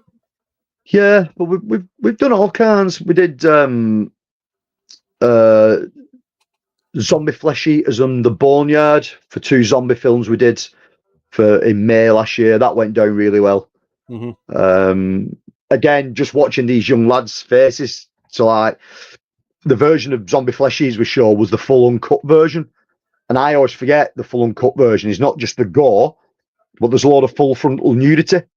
In the full uncut version. So you get to the bit where she's on the boat and she's like got the little yellow bikini on. Well, there's a section in that where she's getting changed and it's full frontal. So what you do get is this big old 70s hairy fanny, right? So these young lads were like, and I went, I have to explain to you boys, that's what lady parts looked like in the 70s, not what you see today. So, You're like, what the hell is that? and I was like, what's that? You know what I mean? It was like, that's what it used to look like back in the days, You lads. didn't even recognize it. They're like, what? I don't understand what that is. My brain's not computing. That's pretty. But, That must but be yeah, funny as hell, man. we did an insect night where we showed, I think Arachnophobia is the biggest film we've ever shown. That's like the most highbrow film we've ever shown, is Right. Arachnophobia. But then we topped that off with Mosquito, and that brought it right back down again. Oh, I love Mosquito, man. Yeah, it's brilliant. I love Mosquito. So you can see the level of stuff that we're playing with. It's I would be there every night, every time. yeah, but we're going to sort of like integrate some more stuff soon. We're doing a monthly film quiz in the same bar. So I need to get my arse in gear and get that sorted. Right. We've got the stuff coming up with the council. The big thing that me and Dave want to do, and it's getting them on board. And I imagine it's all insurance, really. So in the centre of town, there's a large communal park called Wigan Park, and it's quite nice. It's very clean. It's very well set up. But it's got like a bit of a wooded area at the back of it, and we want to put a big setup at the 350-inch screen with a full PA, and we want to show Blair Witch Project in the middle of the woods in October. And everybody we've spoken to said, yeah, that's brilliant, but you just have to get the permit and the insurance. Right. So we just need to try and find the right people within the council now to sort that out. That'd be pretty awesome, man. Yeah, so the idea being is everyone just turns up with a cooler full of beer and a picnic and blankets or deck chairs or whatever they want. We put a full setup on. We do it for free again, and you just get a free ticket. The security lets you in, and then away we go. Nice. It's too bad you couldn't like live stream it with a cam on the side onto your channel, eh? Do you know what? I possibly could, and it's one thing I have thought about, because when I was promoting bands, we used to do that from time to time. So if there was multiple events going on in places where I knew we weren't going to get a big crowd because a bigger band was playing somewhere else, we started off trying to live stream it as well at first, and we struggled with that. But then we started filming it, and then I would edit it out and put it up onto our YouTube channel, and people seem to love that.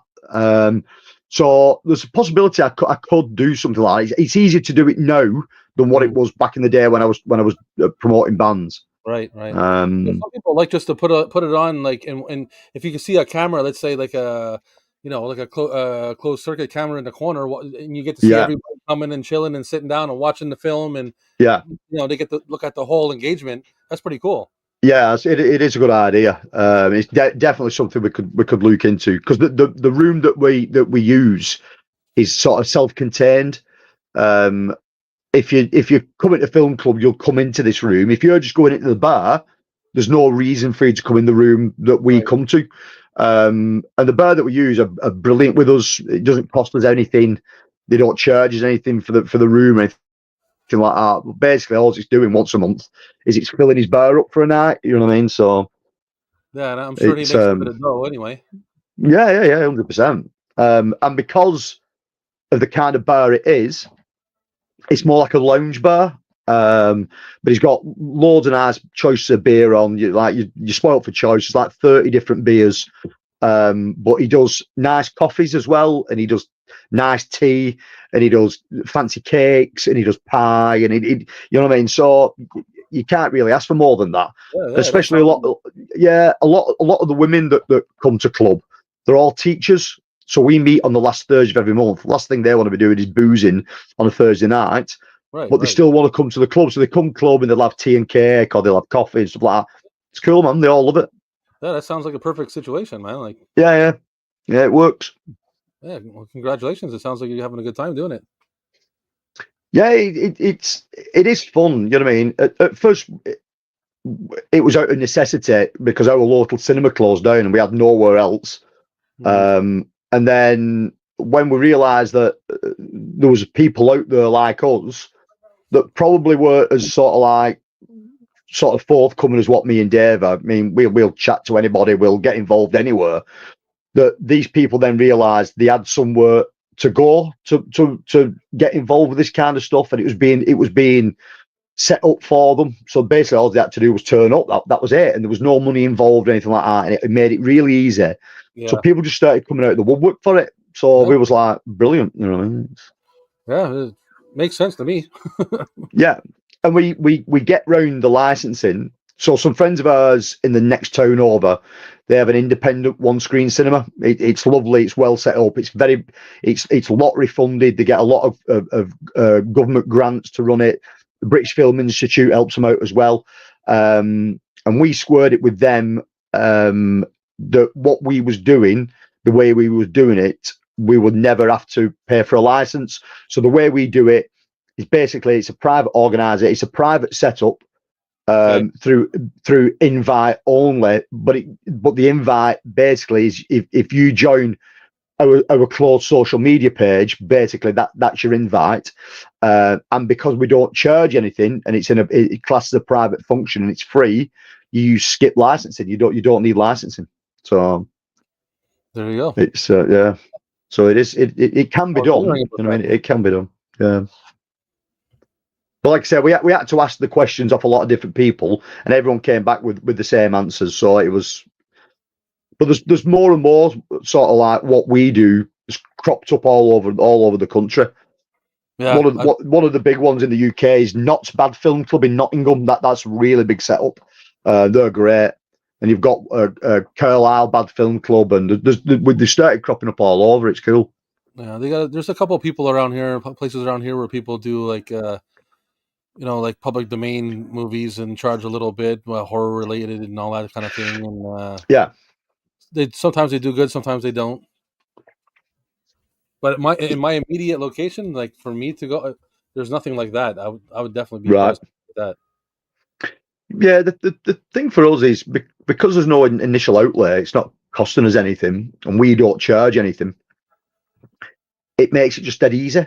You know what I mean? It's like basically it's just me and Dave turning up guerrilla style, setting the equipment up, showing 2 films, and that's that. It's like the interaction is just really smooth. It's more about just the hanging out and the camaraderie, and meeting people, and exposure and spreading the news and all that shit. Yeah, and like what we had to explain to people at the beginning, because people was going, "Oh, well, we're not coming this week because we don't like this particular film," and we're going, "It's not about the film. It's about being in a place with like-minded people who 50% of them people may not like the film that we're showing, but they're not really there for the film. They're there for like-minded people, whether that's chatting, whether that's swapping films, because we do a film swap as well, whether that's engaging, we do a raffle and a giveaway and things like that. So not everyone's there just to watch that one film. I said, or the 2 films. I said some people just turn up just because it's a night out. You know what I mean? So we've changed people's mindsets a little bit. That I think for so long people have been in the mindset of, well, I don't like that film, so I'm not going to a cinema, or I'm not. But it's not about the film. It's about the social aspect of it. Movie, it's not like you're just sitting there quiet watching the movie. And also, no, everyone's chatting. That's the beauty of what we do, and we instill that right from the beginning. I don't want anyone to be quiet. Yeah, bawling and shouting. If everyone's screaming, I'm going to say something. But if people just general chatting over the film, that's what I want. People are discussing the film, films like it, stuff they've seen like it. And that's what we wanted. We wanted people to engage, and that's what people are doing. It's cool. Yeah, and if if you don't like the movie, it's even better reason to go, because then you get to talk to people who do like the movie and might try to engage that in conversation, maybe change your mind, or at least you have the debate there anyway. Yeah. And here we go. The whole film's been building up to this bit. He's pulled the glaive. It's got its 30 seconds of screen time.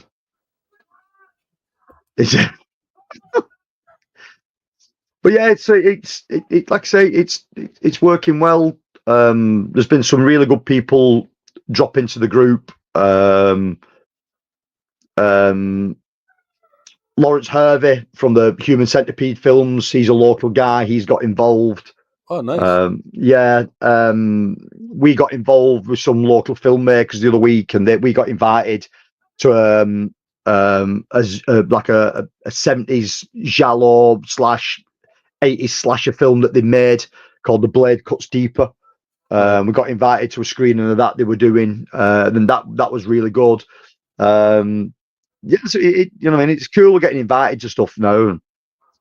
Yeah, it would be cool also to maybe start showing some like independent films, new independent Yeah, films. You know? well, that was a thing. Gene, who'd made this film, he's quite keen for us to show it because what he's been doing the rounds on the indie scene, and if they're charging, it's normally it's £5 in these little independent cinemas to watch Gene's film, and he may get 10 people in, he may get 15 people in, he may get no one in.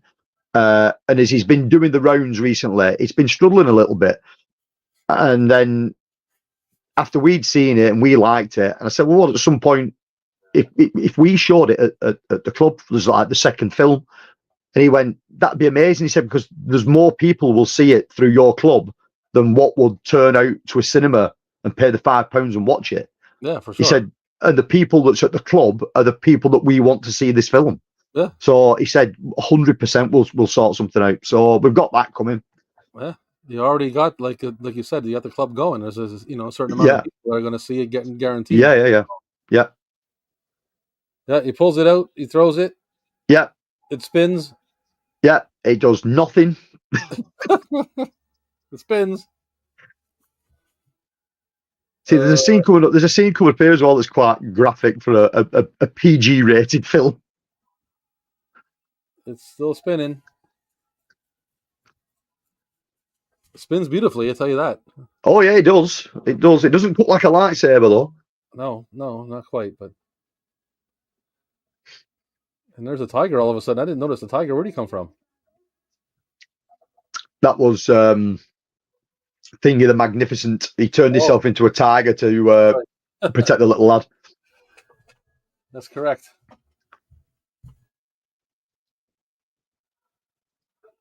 Oh, he just But fell. we'll have a bit more for the club soon as well, because currently under construction in my back garden is a cinema. So I'm putting a home cinema in. Nice.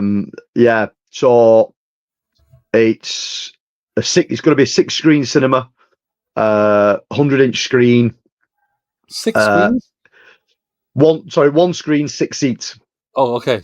But I bought old schools. I wish I had spare space for 6 screens. Shit, you making a complex in your backyard? Yeah, so 100-inch screen, 6 seats, but I bought some original cinema seats from an auditorium that was in Wigan back in the day. So I was quite keen to get hold of them. The guy sold them to me really, really cheap, and he's gonna drop them off for me. I've just bought a new projector, so I've gone LED laser for projector in there. So when that's up and running, we're going to start running some sort of like bi-monthly festivals from my back garden. So where I can really show some top crap. You know what I mean? It's might get a whole new club going. yeah. Oh, this guy getting impaled. Yeah, I mean it's a bit of a shocking scene, really. It is odd. Like, you know what I mean? If you're a kid watching that, yeah, it's just like slowly going through them. Yeah. So it's a bit like the compactor scene from Star Wars, but more brutal. Yeah, that's true.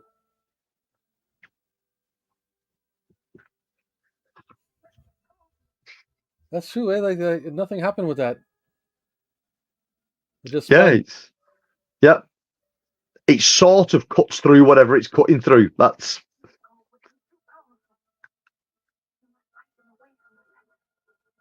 he's too powerful. Yeah.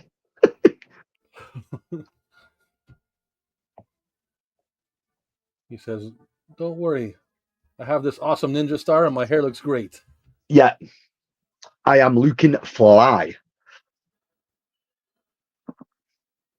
Oh, it's doing this boomerang action here on the entrance here. Yeah, So at least it does he's now that. he's now using the force on it as well. If you take notice. Yeah, you can see that. Oh, at least it does that.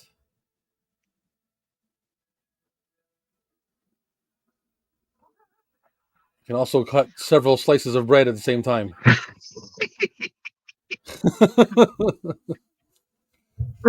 Yeah, And there's the white stormtrooper dudes again. The getup is pretty good though. It looks good. yeah. As the two colours of the costumes go, I prefer the white one. I think the white Yeah, one's me too. great.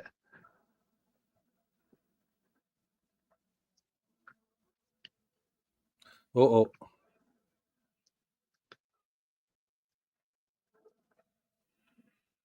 it's basically a Ninja Star boomerang. That's what it is. Yep, retractable Ninja Star boomerang. Yeah. Switchblade, Yeah, Ninja Ninja boomerang. Star boomerang. That's what it is. Slash drone. Yeah, yeah. It's just floating around, but he's using the force, like you said, with his hand and everything. Yep, yep. Oh, watch out! I'll cut you. It's it makes you wonder how Lucas let him get away with it, really. Yeah. I mean, because he's a notorious knobhead, isn't he? So he's like, I'm surprised he didn't. You know what I mean? Go, well, that's copyright. That's copyright. Oh man, that beast looks something like looks a little bit like that Kraken from Wrath of the Titans, or what is it? Uh, Clash of the Titans, the first Clash one, of the isn't it? Titans. Yeah, Yeah. yeah. It's got like, if you look at it in the face as well, it looks like a fetus. You got some kind of. It looked like it got some kind of fish elements to it or something. Oh, what's happening now? See, now he can't control it. Now Yeah, it's done its purpose. It served yeah. its purpose. It's got to stay in him. Well, There'll be more force wielding in a bit as well. he's trying to get it out of there, but no, Yeah, it's not for coming out. forget about it, buddy. The beast guts are holding it in too much. Mhm. The rest of the dudes are all like stuck in one spot because of the spikes and everything Yeah, holding them in place. yeah, they're all brown bread. They're all shish kebabbed up. Yeah,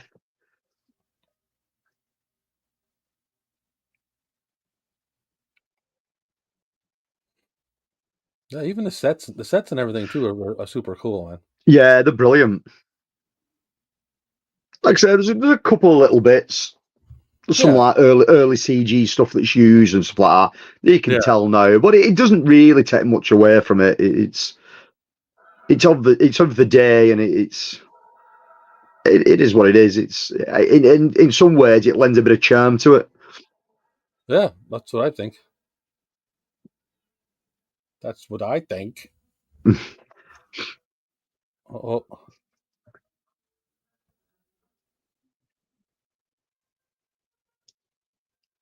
gonna have to get the golden child to come help him out. Eddie Murphy. That's another great film. You need a chosen one for this. Yeah, that's a good double feature. Big Trouble in Little China and Golden Child. Yeah, for sure, man. Because there's like some weird, crazy sort of like fan thing that the two films are set in the same universe. Oh, really? Yeah, like a fan theory. Well, I mean, And when you look at it, you can sort of see where they're coming from. yeah, for sure. Yeah, David Lopan and Saddam Numspa. yeah. Brother Numsky. He has forgiven me. Yeah, that's forgiven me.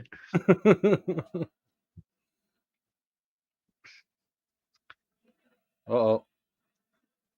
Now he's throwing fire. He's got the Fantastic Four shit going, the Human Torch shit going on. Yep.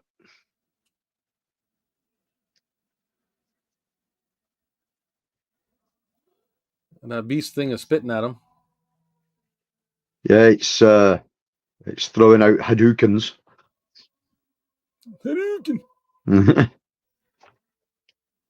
Oh, now he's burning them up. And he's still got the Ninja Star stuck in him. Like I say, recently, I think within the last 12 months, sold a screen used one at a prop store. I think it was London prop store. Went for crazy money. Oh, yeah? Mm. It's pretty cool looking. All this effects here with the fire from his hand is not bad, man. Yeah, for the time, yeah, it's for sure. Like, I mean, not every scene, not every shot, but a lot of the shots are pretty good. Yeah. Even the matte paintings, some of the matte paintings on it are really good as well. Mm-hmm. Like the bit coming to the end where they run across the sort of like weird shaped bridge. That sort of works. It's like 3 in 1. It's like 3 shots in one. It's clever. They did it. He's burning up.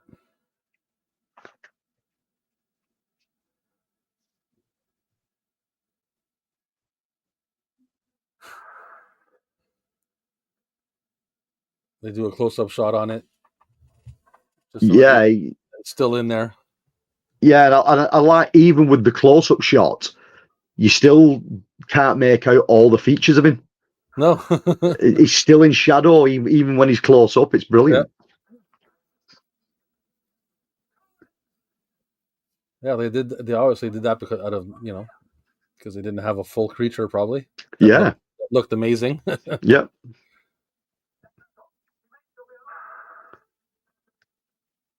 And the place always crumbles, eh? Every time they kill the bad guy. Yeah.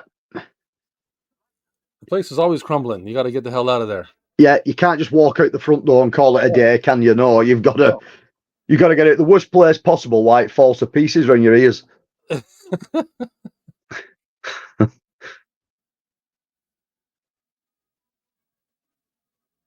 Uh-oh. What about that little boy with the bowl haircut? Did he do anything after this? I don't know. It I very much doubt it. He's probably like an optometrist now or something, or yeah, some old guy. Yeah, it's like I said, there's some decent actors in it that went on to some really good things.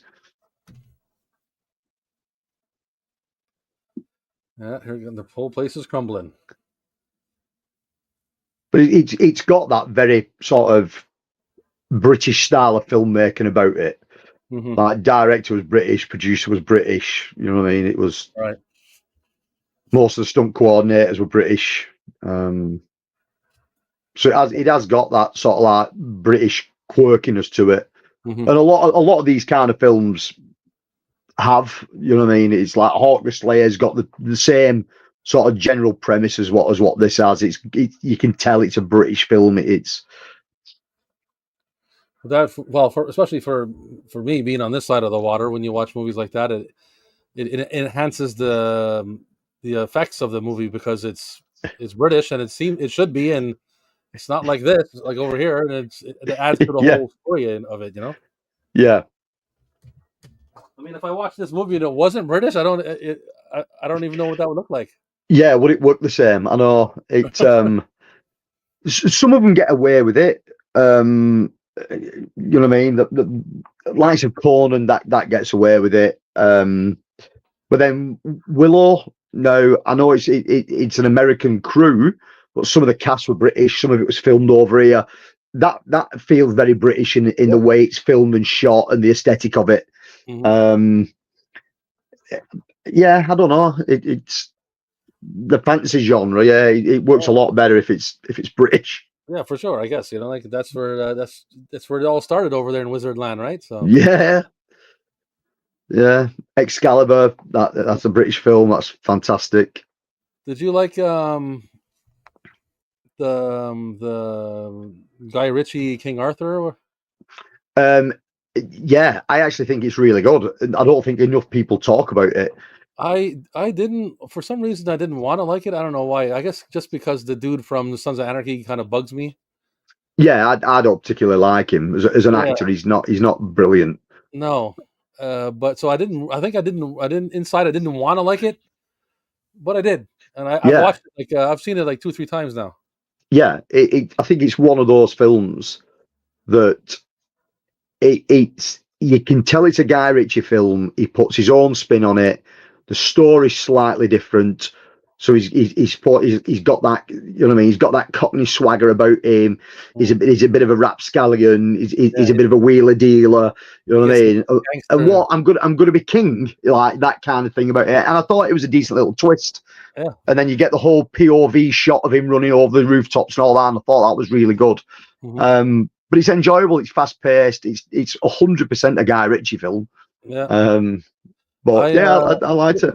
I thought it was done pretty well, man. Like I liked even what's his name, Jude Law, or is that his name? Yeah, He was awesome in that part, and like sacrificing people to that swamp lady or whatever it is, and yeah, that was all cool shit, man. I thought it was great. yeah. I enjoyed it. You know what I mean? There's been some of late. The last main film was Dungeons and Dragons when that came out the other year. Yeah, yeah, Um, I was so disappointed with that at cinemas when I yeah. went to watch it. Like the hype was real on it. Like finally we get a proper Dungeons and Dragons film, and then you go and watch and you go, no, we still not got a proper Dungeons and Dragons film. No. It's a shame, really. The last Dungeons and Dragons I watched was like the one with Marlon Wayans in it. Yes, even Uh, that's watchable to a point. It's the yeah, worst edited film I've ever seen. The not editing's great. terrible in it. It's not great, but you can get through it. Yeah.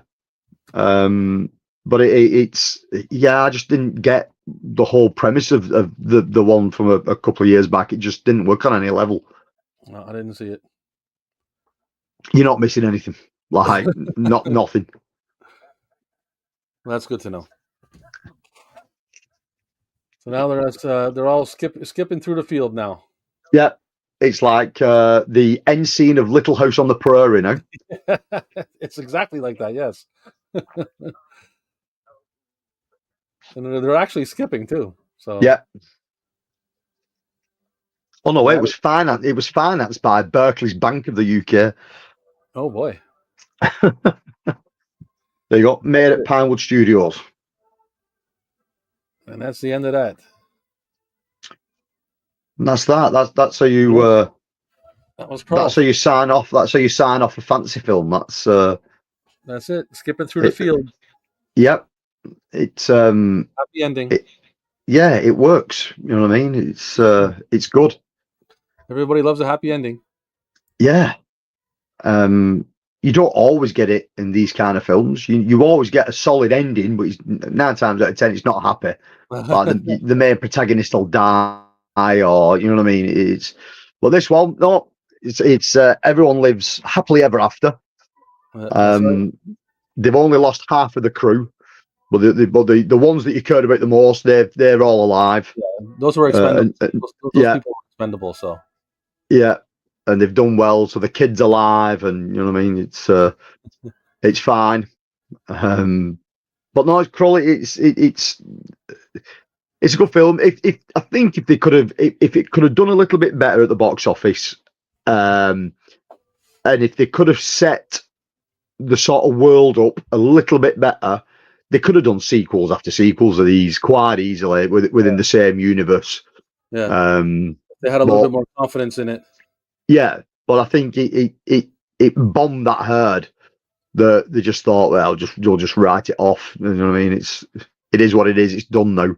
That's it. So, Well, which is I a enjoyed shame it. because yeah, it's a cool film and the premise of it is cool as well. It's just a Yeah, shame that people haven't got the love for it the what I have. It's and if you want to see a movie with a boomerang, switchblade boomerang ninja star, well, yeah, what other yeah. movie you want to watch? Yeah, you can't go wrong there, can you? You know what I mean? It's what other film are you going to find a weapon like that? And that's the draw for it as well. Is the weapon is so quirky. You know what I mean? Yeah. That you know what I mean? No, 9 times out of 10, it's either a sword or something to do with a sword. These kind of films. I think that No, just to make this a little bit better, if they would have if you would have found that earlier in the movie and used it a little bit more throughout the movie, Yeah, slicing up bad guys and going throughout the yeah, quest with it and using it all that time, that would have yeah, made a little bit better sense, you know? yeah. And he progressively got better with it, like Yes. Luke does with his lightsaber, basically. You know what I Yeah, mean? make It's the quest like, about something else, you know what I mean? Like, yeah. but yeah, Well, well, like you said, I guess maybe they were trying. Well, I was just about to say maybe they were trying not to be like Star Wars, but that's not the case. Maybe they were trying not to be too much like Star Wars. yeah, yeah. It's if you even if you read all the reviews now about this, and people first time watching this know that that's the thing that everybody always went to. It's just a Star Wars ripoff, and yeah, basically it is. But it's done well. Yeah, But Star Wars was a ripoff of something else. You know what I yeah. mean? It's not as though. It's a So fine line, but they didn't cross the line. Like it's not a total ripoff. It still has its own its own thing. yeah, yeah, So, and they made it a fancy film. It wasn't a straight up sci-fi film. You know what I mean? It's but I think that's what I like about it now, and I think that's what people ended up liking about it was the mix of the yeah, fantasy and sci-fi. Eventually, when you give it a chance and watch it, right? yeah. That's the. I think that was the one draw for me when I first saw it. Was it had the mixture of the two elements, and like I said, a bit swashbuckly as well, and it all sort of like melded into one, and it for what it is, it does work. You know what I mean? It's neither one thing nor the other, but it's very good at what it actually does. Yeah. It's yeah, but like I said, just a shame that it didn't do well and people didn't take to it like they thought they may have done. But it's got a cult following now. Like you said, when it came to home video, you know what I mean? I think people started to pick up on it then, and that's where it gained traction. Yeah, for sure. Um, Like most movies that we like. yeah, yeah. Because like I said, shit, 90% of the stuff I like was straight to video. You know Yeah, what I mean? Never even had a cinema release over here. yeah. Um, A lot of it has the same kind of thing. Like a lot of movies that you like were movies that you saw the cover and thought this looks amazing. I got to check this out, and then you either hated it or you loved it. You know. yeah, because the cover always sold it to you. You know what I mean? It's like one of the best covers ever on a UK release. Um, is this one? And it's probably the same on the US release as well. To be fair, is Rotor. Yeah, yeah, that's cool. Like, just amazing piece of artwork. But then the film's goddamn awful. Yeah, Like, it's terrible. But it's an RCA release. It's a Columbia. it's a great cover. Great cover. Yeah, but there's none of that in the film. You know what I mean? It's like, check that out. It's amazing, but film's terrible. If you didn't know how to read anything and you weren't reading anything, you just by images alone, you'd be like, Yeah, that looks you'd be wicked. all over it. Yeah. And that's what part of the fun was, I think, back in the day. Mm-hmm. You know what I mean? Not knowing a film because it comes straight to VHS. You looked at the artwork was good. It was going to be 50-50 if the film was going to be good or bad. You know what I mean? But I didn't really care. It didn't matter. I'd still watch the film. I'd still get an enjoyment out of the film. Even if it was bad, there'd still be some form of enjoyment in it. You know what I mean? It's the formula. The formula that came along with it was like you saw the image. You didn't know nothing about the movie. You saw the image. It looked great. You brought it home. You had no choice but to watch it. Like, what are you going to do? yeah, Watch something else? You rented that, and you're yeah. going to watch it. So, and then you would give it a chance, and you either love it, like I said, you'd love it, or you'd hate it, or maybe whatever, in between. But at least you Yeah, found out in a way that you wouldn't normally do. You wouldn't be like, if they told you what it's about, you'd be like, I don't feel like watching it. But sometimes you're stuck with it. That's what it is. I chose it by the cover. Now I got to watch it. yeah. And some of my that's how I've found some of my favorite films. You know what I mean? It's like this one. I know it's terrible, but I love it. Slipstream with Mark Hamill. Yeah. I think I've seen that once. Like a bizarre, futuristic sci-fi, but not sci-fi film where there is no real power anymore, and the Earth's tilted on its axis, and it causes these slipstreams, these like air pockets that people travel around on. It's off its head. You know what I mean? But I remember seeing it for the first time on video and fucking loved it. It You know sounds what I really mean? good. I kind yeah, of I'm gonna have to revisit that too as well. yeah, it's crazy. Then the other one that did me exactly the same way, and I rented this one loads as a kid, loads, and it's terrible. But Time Guardian, I've never seen that. have you not? No. So um, it's got Dean Stockwell in it out of Quantum Leap. Okay. And Carrie Fisher's in it for about 30 seconds, sort of like blink and you'll miss her. Okay. But it's Time an Guard. Ozploitation sci-fi film that about these last races of humans that can jump through time portals. They've got the power to jump through time now, to try and escape this alien race that's basically exterminating them. Okay. And they jump time, but they end up in the outback in Australia. So you go from this super futuristic sort of like metropolis for like the first 10 minutes, then the rest of the film was just filmed in a desert in the middle of Australia with nothing. Yeah, that's But like it's cool. It's got something about it. Like the alien forces are really, really good. It feels a little bit like Terminator in places. It feels like Star Wars in places. It feels like Predator in places. It's crazy. I'm gonna leave But here with a list of movies to watch. It kind of reminds me of like Trancers. The first Trancers, like yes, it seems it's super sci-fi, it's super cool, and then yeah, once he shows up into real life, then it's just regular real life the whole rest of the movie. yeah. But like I said, this is how I came across all these kind of films. And if it hadn't been for that kind of stuff, That's right. I probably wouldn't have been into the stuff I'm into now. You know what I No, mean? It's never know. He'd be a completely different person. yeah, it's. I think the kind of film I was into led into the kind of music I was into. Then the kind of music I was into led me into the kind of film I'm into, and it was just like a It's constant vicious circle. It was, and I've never got out of it. You yeah, know what I there's a mean? whole mix. Punk music and crap films. I can't. You know what I mean? It's like that's. Yeah, I like Trancers, It's, but it's like, but the first scenes, the first opening scenes are super like cool looking and sci-fi yeah, looking. And then it's just a regular modern day movie after. yeah. It's like filmed in like little stupid little locations, like up an alleyway or Yeah, in a little shop or a little bed sit or you know what I mean, in the dark, so you've no idea where they are. exactly. But the beginning bit where they're in like that sort of like dystopian diner, Yeah, that's the best part, is man. It looks yeah, sweet. it's brilliant. Yeah, and it's not And like that for the movie after. yeah, and he did. You know, I mean, the Transfers films. I think there's four of them, isn't there? Yeah, I think Um, might even be six of them. there's the six of them. I don't know. There could be, I know there's a lot. But even the it's the same guy who did the Dollman films as well. Same company in it, Full Yeah, Moon, Empire Pictures, whatever you want to call them. But the Dollman films were great as well. You know what I mean? It was just and they were all straight to VHS over here. mm. Hence why I'm just sat in a room full of that kind of stuff. It's like Yeah, Larry says more than four for sure. Yeah, I think there's at least five or six of Trancers. yeah, it's but they're just fun. That for me, that's what film's always been about. It's not about the story it's telling. It's not about what it's trying to get across. It's not about how politically correct it is. It's not how deep and meaningful it is. For me, is can I sit down and have fun with this film? If the answer is yes, I'm all over it. Can I You be know what I mean? entertained by a story? Yeah, You yeah. know, Is it sci-fi? Is it horror? Is it fantasy? Is it whatever action? it is, it's just a story. Can the Yeah, story entertain me? You know what I mean? Like, yeah. I mean, do I want to watch a period drama? No.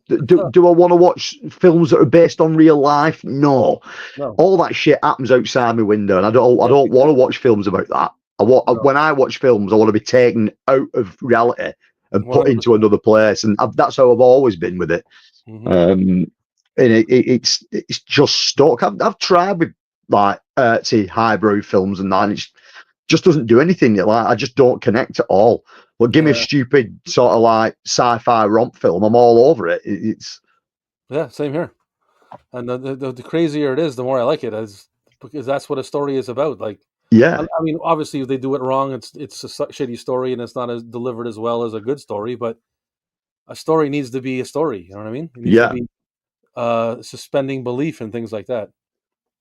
yeah, 100%. And like I say, if I'm being entertained for 93 minutes, then I'm done. It doesn't matter about budget. It doesn't matter what it looks like. It doesn't matter how bad the acting is. If it's entertaining and it's keeping me engaged for 93 minutes, the chances are it's going to be in this room somewhere. You know what I mean? It's like, don't need a message down my throat. Need a film to take me elsewhere. That's right. Exactly. Yeah. So that's always been my sort of philosophy on it. You know what I mean? It's horses for courses, isn't it? You know what I mean? Everybody's different. Yeah. It's all subjective. What one person likes, one person won't, and that's fine. You should like what you like. Don't be told what you like. Like what you like. People always said to me, People always said to me, "Oh, I like this film. Like it could be whatever. I like this particular film. It's a guilty pleasure of mine." And I always say, "Well, there's no such thing as guilty pleasure. You either like it or you don't like it. And if you like it and everybody else hates it, so what? Why should it be a guilty pleasure? There's no such thing as a guilty pleasure. You either like it or you dislike it." There's many things that connect you. There's many things that connect you to things like that. So yeah, it could be anything out through your whole life. Just because something appeals to you doesn't mean that you should be like, "Oh, this shouldn't appeal to me." Like, why shouldn't it? You know what I mean? Yeah. You know what I mean? So the thing of guilty pleasure, I've never understood that, because if you like it, you like it. There's nothing to be guilty of it. You know what I mean? It's should never be embarrassed for liking something. You know, I guess it's kind of like the metaphor when let's say like a manly man ends up liking like 16 candles or something like that, or you know, and he's like, "Oh, it's my guilty pleasure." You know what I mean? Yeah. But if you like it, you like it. You like it. There's something about you. You like it. It's because it's coming from inside you, and that's who you are. Yeah. And that's what film's always been about for me. You know what I mean? It's same here, buddy. Yeah. I think we're like-minded people, and I appreciate you coming and hanging out with me on a Saturday. I know it's getting pretty late for you. Anytime, mate. I'll do this anytime you want. It's cool to see you back on the old airwaves again with you and Adam doing what you do. That's always great. Thank you. Thank you for supporting our channel like you do as well, as mate. That's fantastic. That's above and beyond what you need to do. You know what I mean? Doing cool shit, man. And if I could help out and be a part of it in some kind of way, I like that. So. Yeah, that's cool, mate. And like I said, me and Dave have got a couple of ideas in the pipeline. We've been quiet a little bit on the channel of late, just because we had so much going on. But the idea being is once my cinema's set up, then all this recording stuff's going to be going in there, and we can all pile in there without disturbing my missus, and we can record stuff and do it whenever. But the idea being, we're going to get a couple of proper sort of shows set up. We've got some stuff in mind, and we'd love you to come on there as a guest and talk cinema and talk tapes and that. So anytime, man, anytime, I would be honored. So, and like I said, I appreciate you hanging out. And it's cool, man. Thanks, it's cool. I've really enjoyed it. Oh, yeah, I had a good time too. Cheers, man. Yeah. So what a good film choice. Yes, I mean, you know what? I was going to tell you this earlier, and I forgot. I was going between two, and you know what the other one was? Would it have been Hawk the Slayer? No, it was Excalibur. All right, cool. Well, we can always do another one, mate, and we can watch Excalibur. And I don't know why those two. I just when I thought about when I was thinking about doing what you, I pulled out KRULL and Excalibur, and then I was like, But then I felt like KRULL had a little bit of more of a maybe like a cult kind of thing to it. So yeah, and as much as I like Excalibur, it's really good. Out of the two films, that's KRULL's more fun. Excalibur's very serious and dark and mysterious, and it's gory and bloodthirsty and violent in places, and I love it for it. Yeah. But KRULL's just a fun time. No matter when you put it on, you just have fun with it. It's great. Yeah, I thought it would be a better watch, for the live stream. So yeah, there we did it. Well, I guess I'll wrap her up. Thanks everybody for coming and hanging out with us and enjoying KRULL. And we'll do this again, man. 100%, mate. 100%. I'll be in touch if you got any ideas. If you ever need me for anything or want to do something, you just let me know. I'm here, and cool. Will do. I'll see you again soon. Yeah. Take care, everybody. All right, later, everybody. And here comes this is not a regular outro from Tape Talk. This is my secondary outro that I got from Gareth. Right. He made it, and he was using it, but it involves me, so I stole it. Anyway. Thanks, buddy. I'll catch you later. Take care, man. Thank you. See you later. Later, man. Tapeoids? Tapeoids?